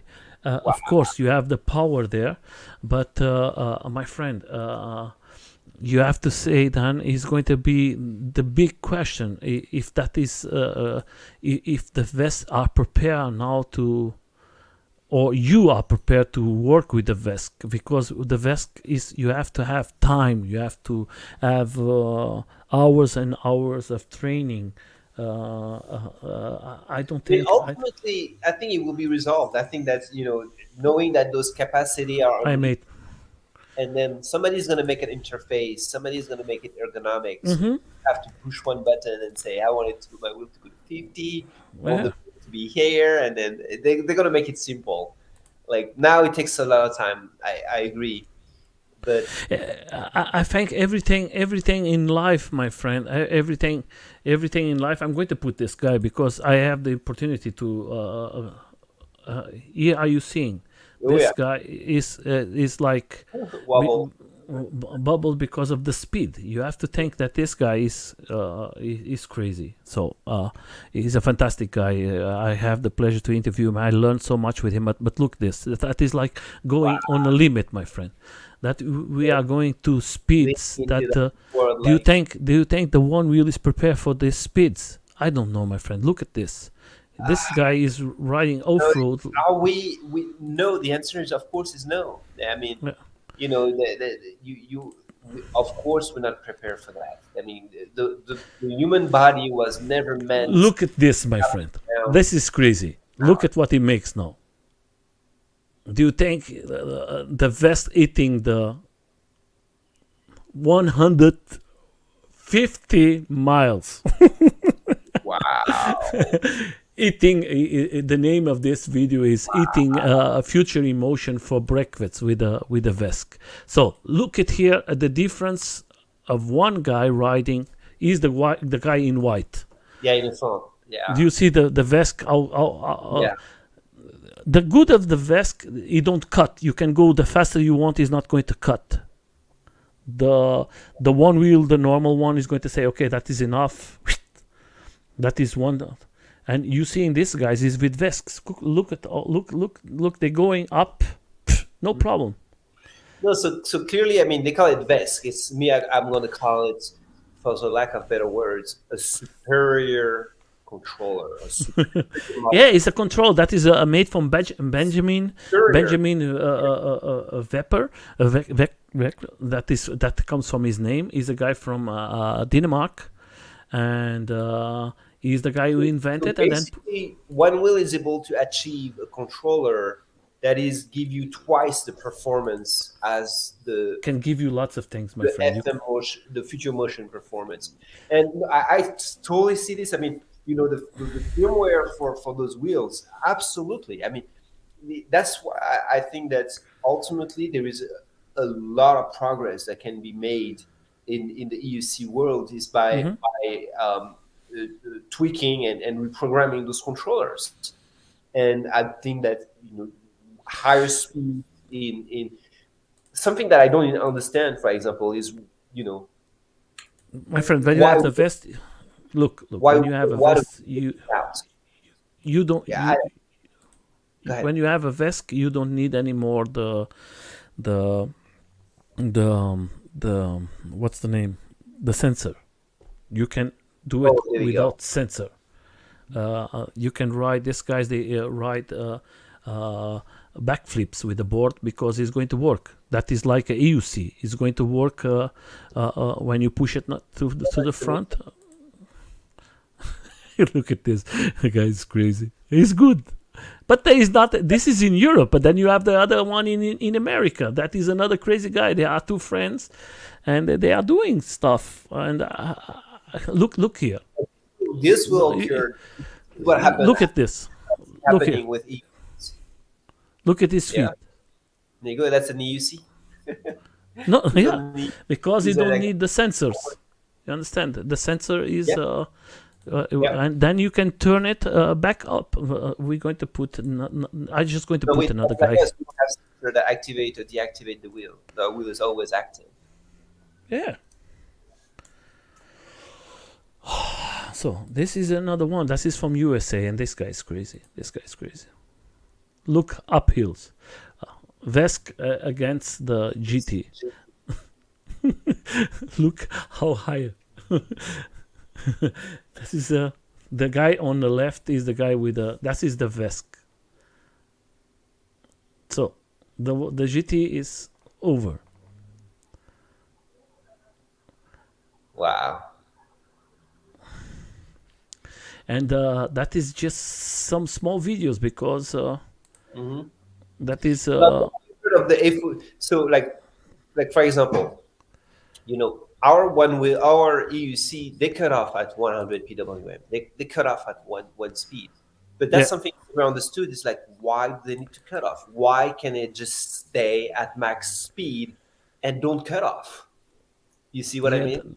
Yeah, but the problem that comes with the batteries is the same like this ones. If you go, imagine you just throttle, you know, the motor at max speed, and the battery will be like, let's say you have more capacity than you need for your max speed. Like, let's say you have, you know, 40. I mean, we have big battery life, and then you go the Master Pro with a big battery. You go like at 45 miles per hour, and then 45 miles per hour. The wheel will not cut, will stay there. But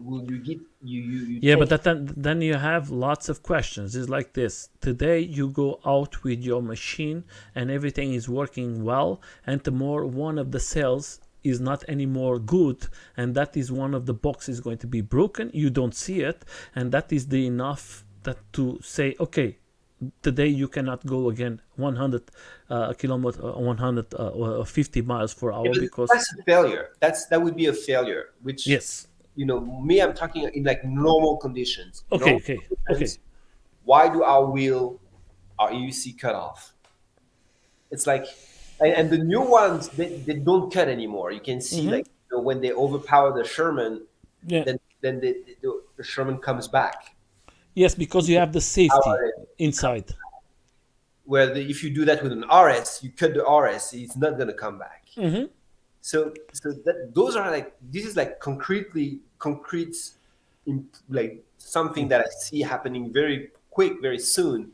As soon as people are going to, improve the firmware, that's I don't think that Yes, of will course. cut out anymore. Yeah. They'll just give you top speed, and then maybe if you lean too much, you just lean and the wheel won't be able to hold you. But I think that if you are able to re-engage the wheel, it will He's telling here one thing because when you have the VESC, you can ride with you don't have anymore the sensor. You are with the remote control. Do you understand? Oh, yeah. You- That guy is.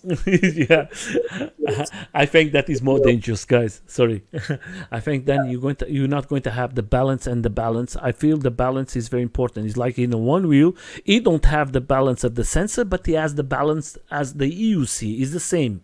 If you go now to the front, is going to go front. If you put your body, is the same system. And I think what I think is beautiful about the AUC and the one wheel is this feature of going back to brake and going to the front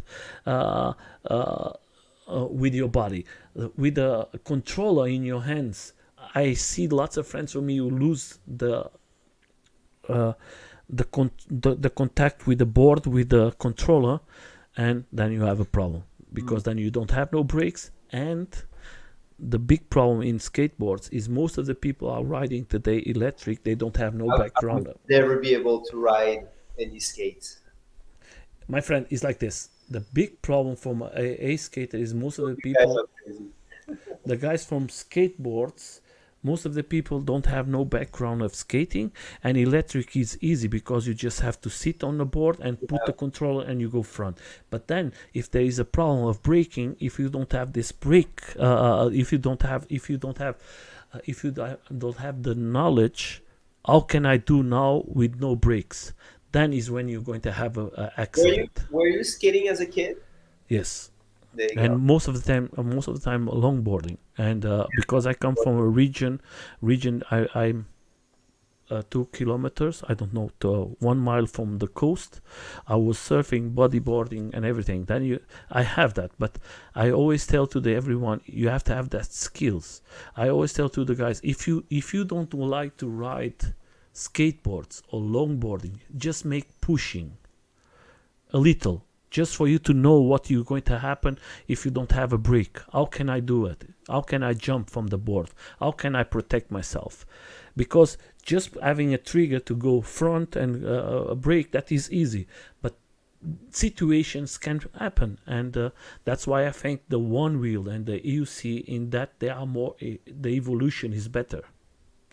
That is my point of view. Interesting.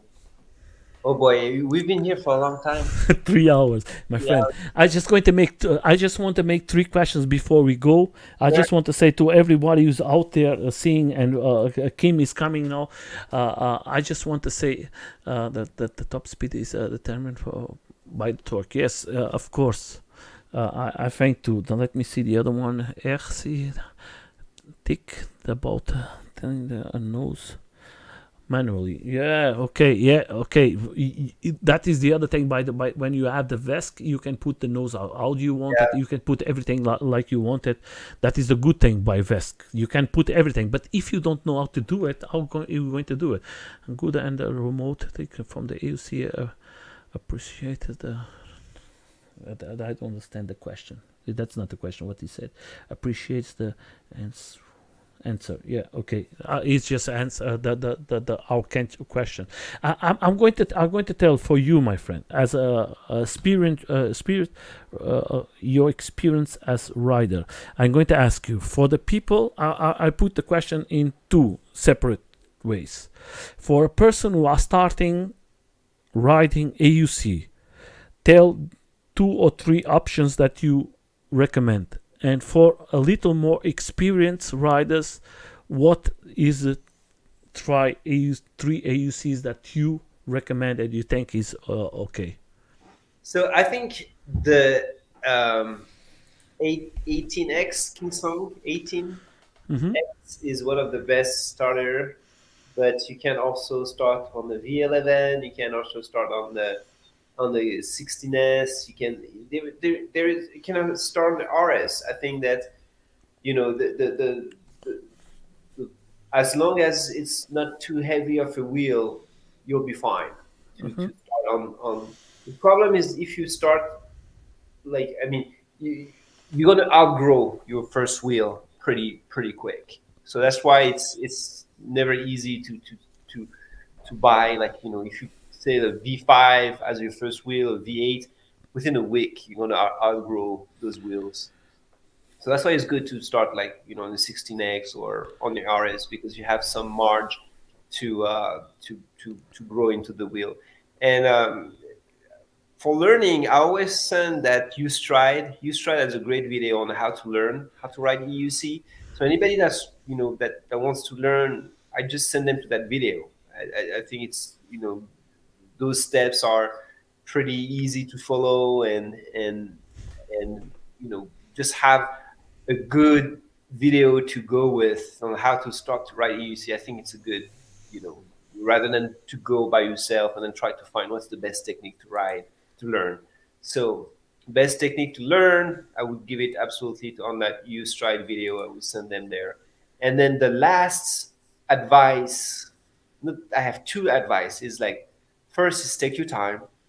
It's when you start, you're gonna want to take times. A lot of issue that you're having at the beginning, they'll go away with time. So for example, wobbles go away Mm-hmm. with times, and then climbing on and off your machines takes time. You're just going to learn. It's going to take time.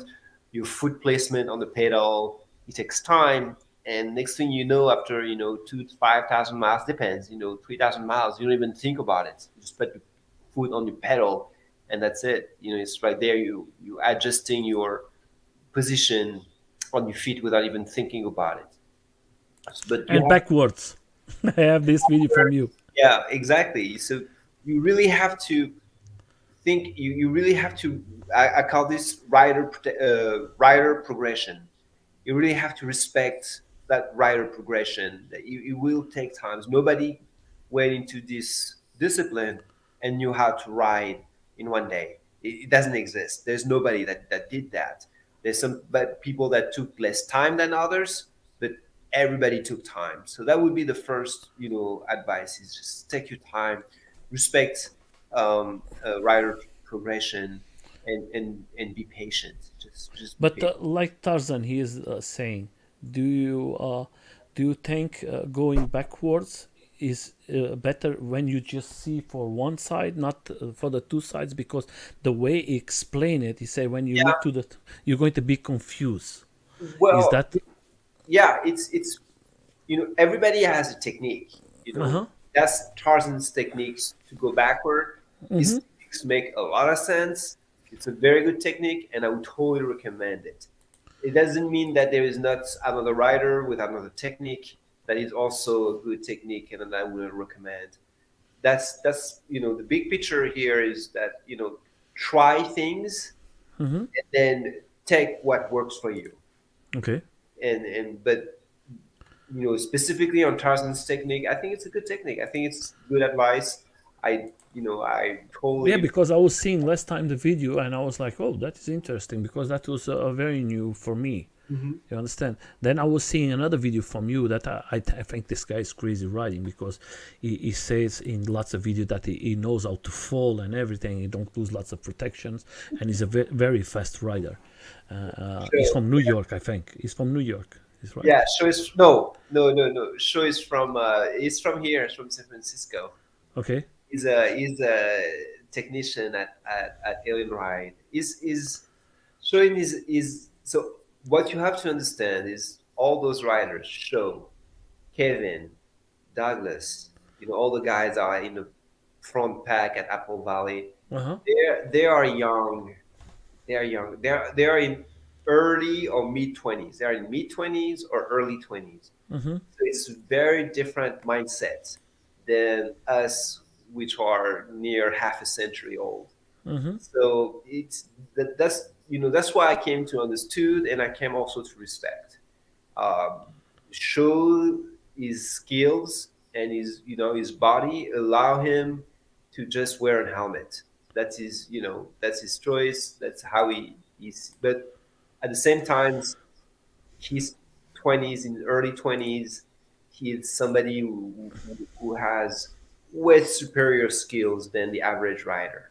So for him, not to there is it's like when you look at Mike Lee is another rider who wear very light gears.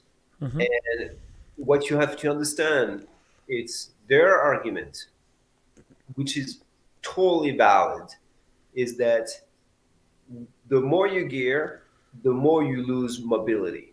Mm-hmm. And mobility by itself is protection.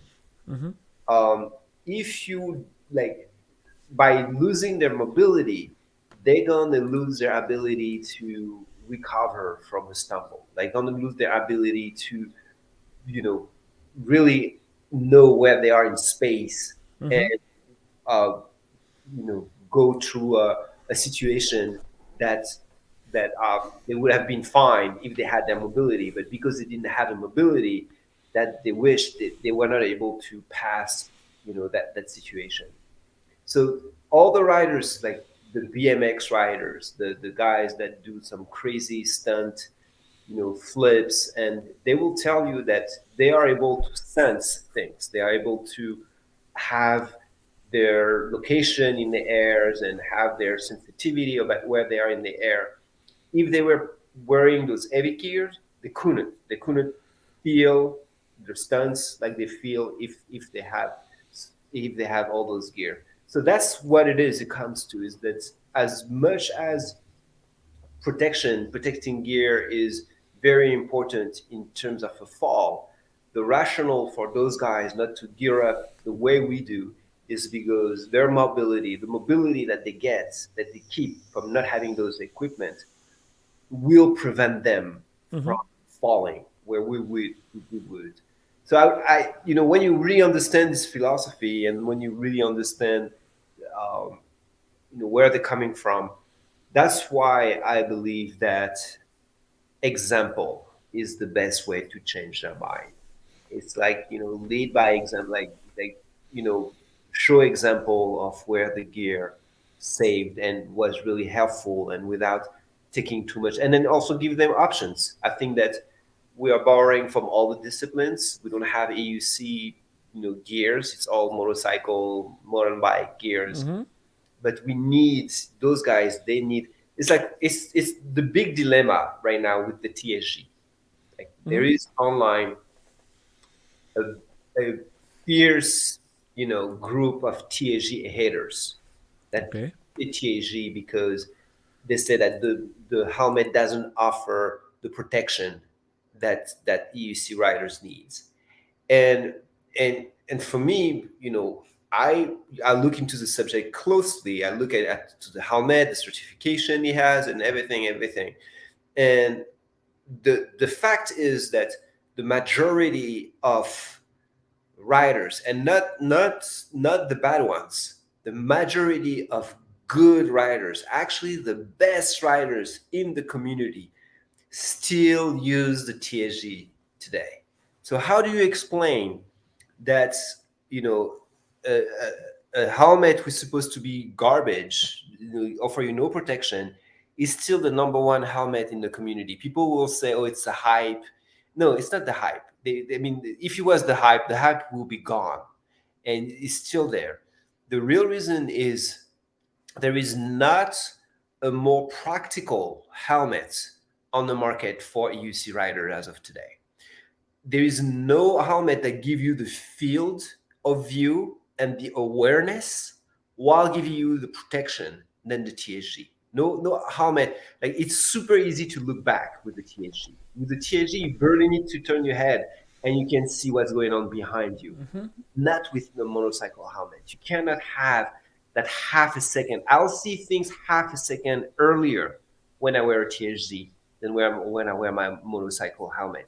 It's way easier for me to know what's going on behind me when I have my THG than when I have a motorcycle helmet. I will spend way less time looking behind. I will be like click, click back in the front when I have my THG than when I have my motorcycle helmet. I will be looking forward. I will be still here with my motorcycle helmet trying to see what's going on behind. So there is clear example where the THG is superior of that than any motorcycle helmet. But yeah, again, with that perceptions that this is not a good helmet, there is a lot of people that lack the understanding of what a helmet like the THG can bring you in terms of mobility, awareness. The fact that it's a very light helmet gives you, again, that additional mobility. You can look back, front, like in half a second, where it would take you twice as the time with a heavy helmet. The other thing is that this helmet is rated for about, it's rated about 50 to 60 kilometers per hour. Honestly, it's not rated for above 60 kilometers per hour. It's about 40 miles per hour on the downhill. It's rated for downhill races. So it's rated for about 40 miles per hour. I would say 60 kilometers per hour. So, and people will tell you that, hey, if you get on the road, if you get on the road, you'll need a motorcycle helmet because it's rated for higher speed than that. And it's true that we can go faster than 60 kilometers. So, but when you look at the average speed on the EUC, the average speed on the EUC is like 20 miles an hour. It's not that high. I mean, the time that you go 40 miles an hour and above are fairly rare, and you have pretty good awareness of what's going on at that time. So there is a lot of arguments that explain again why that helmet is such a popular helmet in the community. And I have another example. Sorry to be so long on the subject. No. It's good.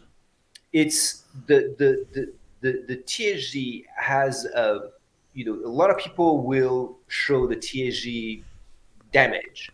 They will show like somebody that fell and then the THG just damaged. Always the negative things. Yeah, but the thing is, it is what helmets are supposed to do.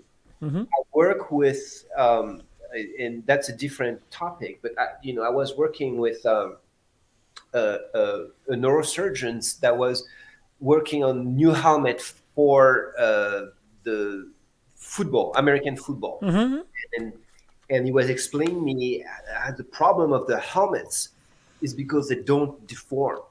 We need a helmet. A good helmet deforms on impact. A good helmet get damage on impact. Like an helmet that doesn't get damage on impact is not a good, doesn't absorb energy properly. So that's why they were trying to change those NFL helmet to helmet that were most softer, that could deform on impact and break on impact. So that's a typical example with the THG where those helmets are supposed to disintegrate on impact. They're supposed to absorb the energy and pop. And that's when we know they worked properly. And so instead of that, they take pictures of how many people that had issue with, I mean, a fall with a THG, and literally you just say, hey, look, this helmet didn't work properly, where it actually did. So that's why I think it's important. Those are the kind of you know uh, discussions. It's hard to have online because people are very minded. They're really like strong minded on the subject, and they use fear. Oh, careful, your head is not protected. Where when you look at the numbers, when you look at science, when you look at because that's what I did. I went to look at the certifications, look what was the maximum energy that those helmet are supposed to be able to take, etc., etc. And they are good helmet. They are good quality helmet that can really help you and protect your head. So now But people, you are talking about the close ones, the completely. yeah, the TNG Yeah, is yeah, yeah, yes. Because now the other the ones, I don't think most they are popular not so helmet safe. that you see Yeah, riders have. It's very yeah. Because the TNG has several yeah, helmets, and yeah. It has because skateboarding have just yeah, the but you conventional are one. talking the ones is completely. Yeah, the With, one which is completely closed. yes, yes, And yes. people say, oh, but the DOT, motorcycle helmet will protect you better. Yes, absolutely, of course. If you have a Snell, if you have a ECE certified helmet, it will protect you better. That's not the subject. The subject is for the work you're going to give it. Like if you casually ride 20, 30 miles an hour, occasionally going 40 miles an hour in your neighborhood on the trail, or somebody with you're not going to be doing a long distance on the road, that THG is perfect. It's more It's than enough. perfect helmet for that. You can get a better one, of course. You can get a worse one, yes. But there is a reason why this helmet is so popular today. And It's yeah. very popular, very, very. I know guys who have four, three, four different colors and everything, and he's very popular. Mm. I want to ask you something because you have a T-shirt and you have a video. Then but the video I'm going to put it later. What that means for everybody to understand. What is the West Wheel 5? Westfield 5. So, I mean, you mentioned events like AVS or M Game, and then Westfield is the same. It's a PEV event. It's organized by Jesse from PEVRA, Personal Electric Vehicle Association. It's an association here that works for the legality of PEVs. And this it was just the shirt from the last event that was in Portland. The next one is going to be in Lake Tahoe, not far from here. So it's yeah, it's if you are able to get on one of those events, I can recommend it enough. It's a great community event. Then I'm going to put you in a bad situation, my friend. Why not anymore? Why don't you continue with a podcast? Oh, the no, you don't put me in bad situation. I think it's fair. It's a fair question. Um, I I do a lot on Instagram. To be honest with you, for me, I try to be more consistent on Instagram. I have I think I think podcasts are they are a lot of work for very little exposure, and that's just why I haven't done that much podcast. I mean, if you look at the video, like the little video that I did from show got thousands of views, and I spent literally like 5 minutes just with my phones, recording it. Where you see the video that I did with Jesse on the podcast, it was a lot of organization, missed, it was a lot of logistic behind it. And then ultimately I got, you know, maybe like Yes. hundreds, 300s of view behind it. So for me, I realized that sometimes, you're going to put a lot of work into something, and and to get the reward, it's just not gonna be there. You know, Yeah, I understand. I understand what you mean. I understand. so I know. I know what you mean. Is not you see it that in a small video you can make you can reach more persons than that video from sure is a great video. And But I can tell you like this: me, I'm not the person. I'm not the person who, if I now have the time and the opportunity to cut it everything here and put it in small videos. I try it one time and I have more views with the small videos yep, from the interview than the interview. But I'm like I told you, I'm not a YouTuber. I do it this for love. But yeah, if I think if you cut it and put it in Instagram, like was now a guy here, and I make an interview. I put two of them in TikTok, too small, 2 minutes, I think 1 minute, uh, and that has more views than the complete interview. You understand what I mean? yeah, Of course, I couldn't when I speak with guys here, and the guys tell Nelson, when you put like this and you do like this, your channel is going to be like boom because you have so many interviews. We are talking about close to 300 interviews. When I put everything, I'm going to reach lots of persons. But I say, my friend, I have a profession, I have a family, I don't have time, and I have to write to. I think that's when it's worth it. It's like when you do what you did, which you have, your goal was to record as many writers possible, and then you have this body of work for like 200, 300 interviews. I think it makes a lot of sense. I mean, you look at it like an accomplishment. So that's when I was like, when you asked me about my podcast, it was like literally like, okay, I see what Nelson can do. There's no way I can pull 200 interview like he did.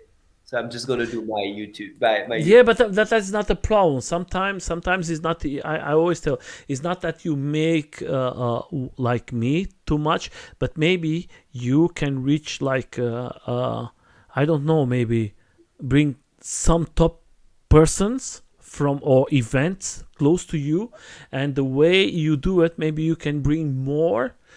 Of course, I tell you like this. If I do this constantly, the problem is like this. I do it always from October till end of April. Then I stop. Then is lots of months. When I start to do the here, I was more than close to more than 1,000 people coming.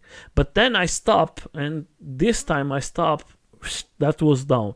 I know that when you make YouTube is a platform that always see if you are constant. You have to do it every week, 2, 3 times. If you do it, they're going to put it on the top.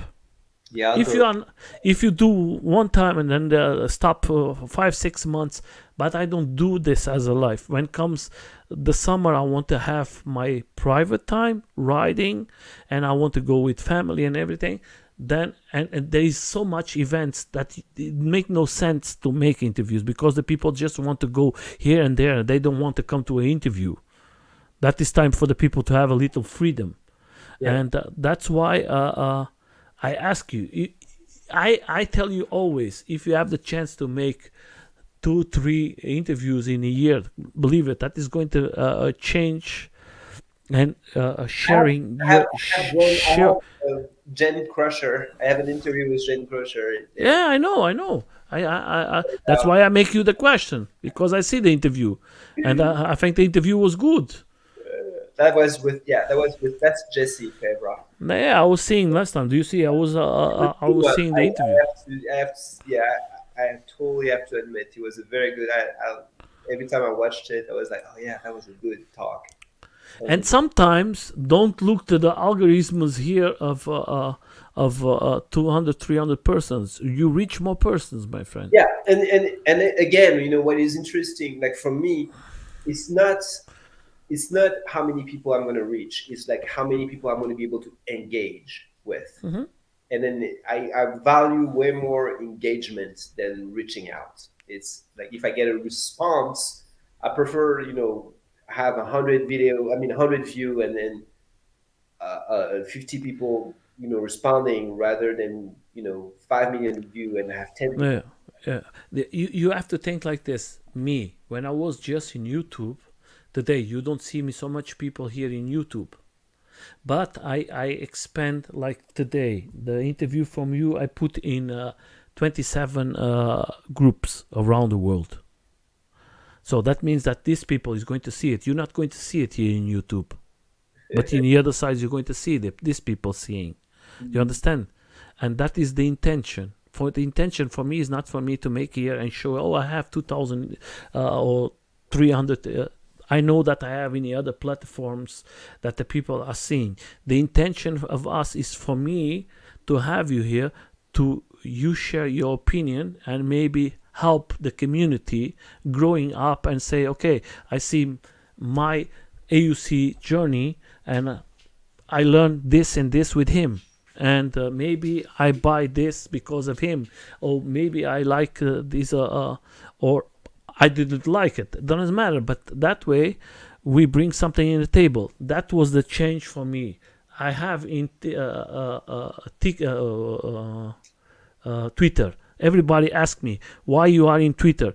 Is most of the answer I have, most of the guys who make me question was in Twitter. Do you understand? Yeah. That is for me the important thing. Then I see that this person is interesting to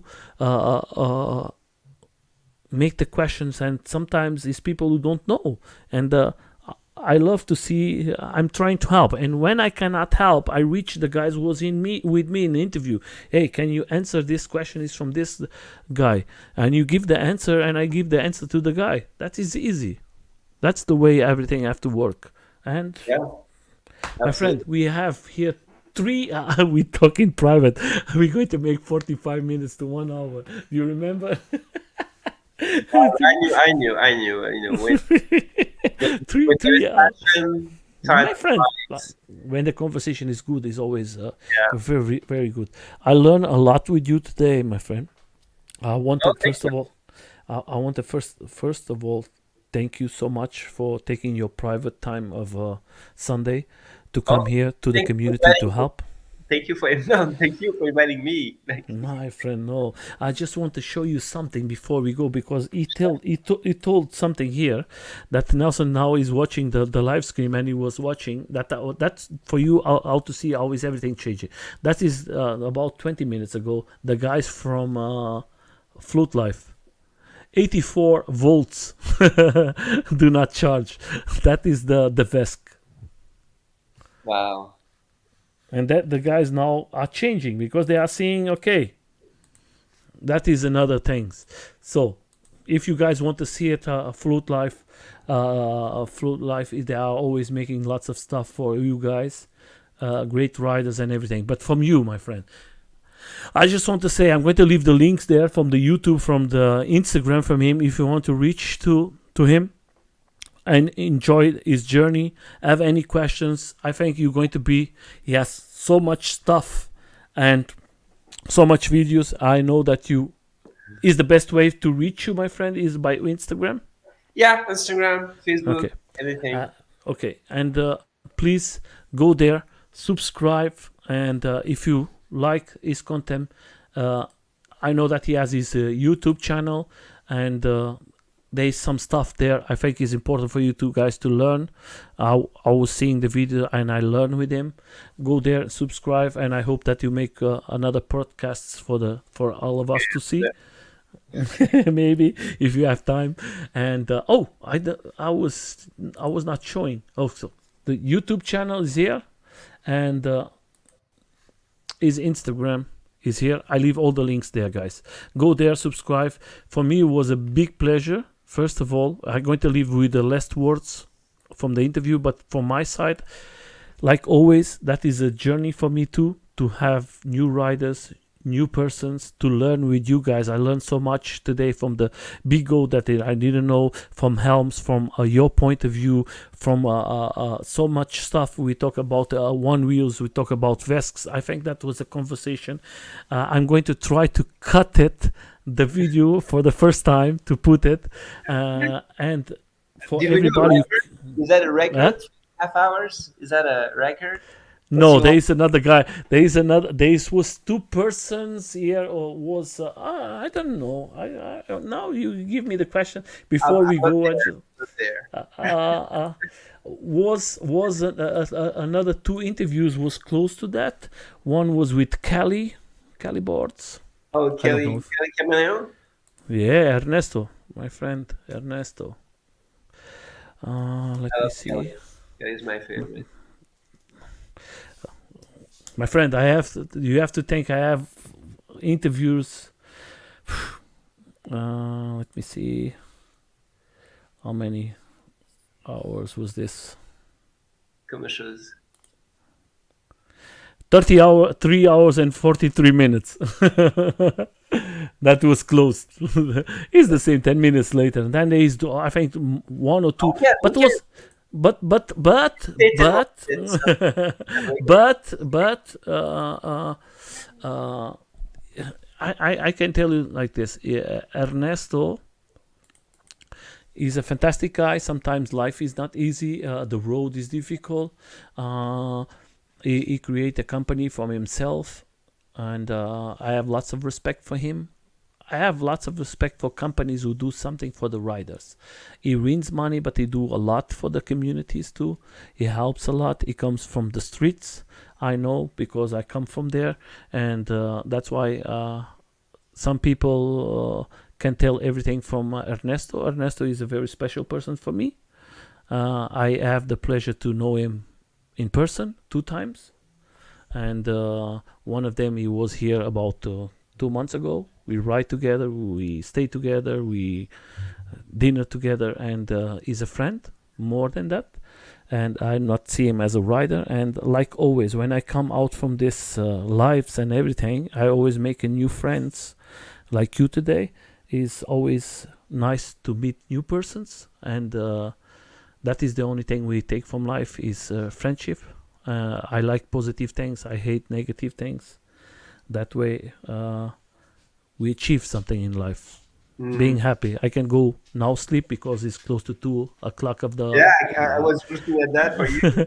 I can go to bed happy that I have this conversation to you. I thank the people who came here, answer lots of questions. It was very good to see the people coming here. If you guys, from my side, guys, if you have any questions, leave it there. If you're going to see this live stream, is in all the platforms there. Leave your comment. If I have the opportunity to answer, I'm going to answer. If I not, I contact him and he can answer your questions. It's not a problem. For my side, thank you so much for coming. You are a very good person. I'm very happy to know a little more about the commander. And like always, I leave you with the last words for the community. You have the rest of the stage. Thank you. Thank you, Nelson. Thank you for everything. I think that we live in an amazing time. It's really, who would have think that we could have devices like those ones? And so that's going to be my last word, is that I am amazed by pretty much everything, whether it's the people in this community, the devices themselves, the experience that we get from there. I'm somebody, I see the glass not even half full, but full. It's just such an amazing experience. If you ever get to dig deep into the world of electric unicycles, you won't be disappointed.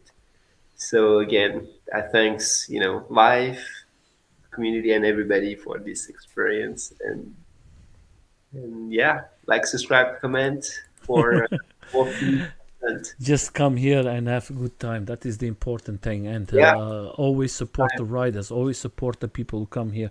I just want to share something with you guys before we go. In 3 days, we're going to have another interview that is going to be with a guy from the float. This guy is very good. Is Scott is going to come here. He's going to talk a little more about his experience of riding. He's a crazy guy riding, but it's going to be very nice to see a one wheel here again. There's lots of time. Then we're going to have this from Czech Republic. There's like a small company, but we are not talking about the company. That is they are doing the games too for EUCs, but they always is always their skateboards and one wheels. I have the pleasure to be 2 times there with them in Czech Republic for the event, and if you guys have the chance, go there. And this year they're going to make it. It looks like they all have S22s. Yes, all the 3 of them. No, yes, the 3 of them is S22s. Wow. But this kid here is amazing riding. He's going to be the future. I have the pleasure to see him, and believe it or not, the kid is very good. Yeah, there's room for improvements. Still. Yes, and his father is the first one to help him a lot to grow and to learn, and the team around them, they are very unite. And what I love about these guys from Czech Republic is these guys, they are very unite, not just as a EUC, but as PV riders. They are very unite. It's not I'm a EUC, you are one wheeler. No, they come all together in the same table. And every time I come there, they always say, because I make always in it, when is the event, I'm there. I always make my telephone live and I leave it there, all the live always for everybody to see the live. The telephone is with the what's the name, power bank all the time, 7-8 hours, and all the interview is live for everybody to see it. And that is the beautiful thing. But I think it's always good to see events. Guys, from my side, thank you so much for coming. Enjoy it. That was the second biggest interview. My friend, continue with your journey. You deserve it, my friend. And we see us, and 1, 2, 3, and we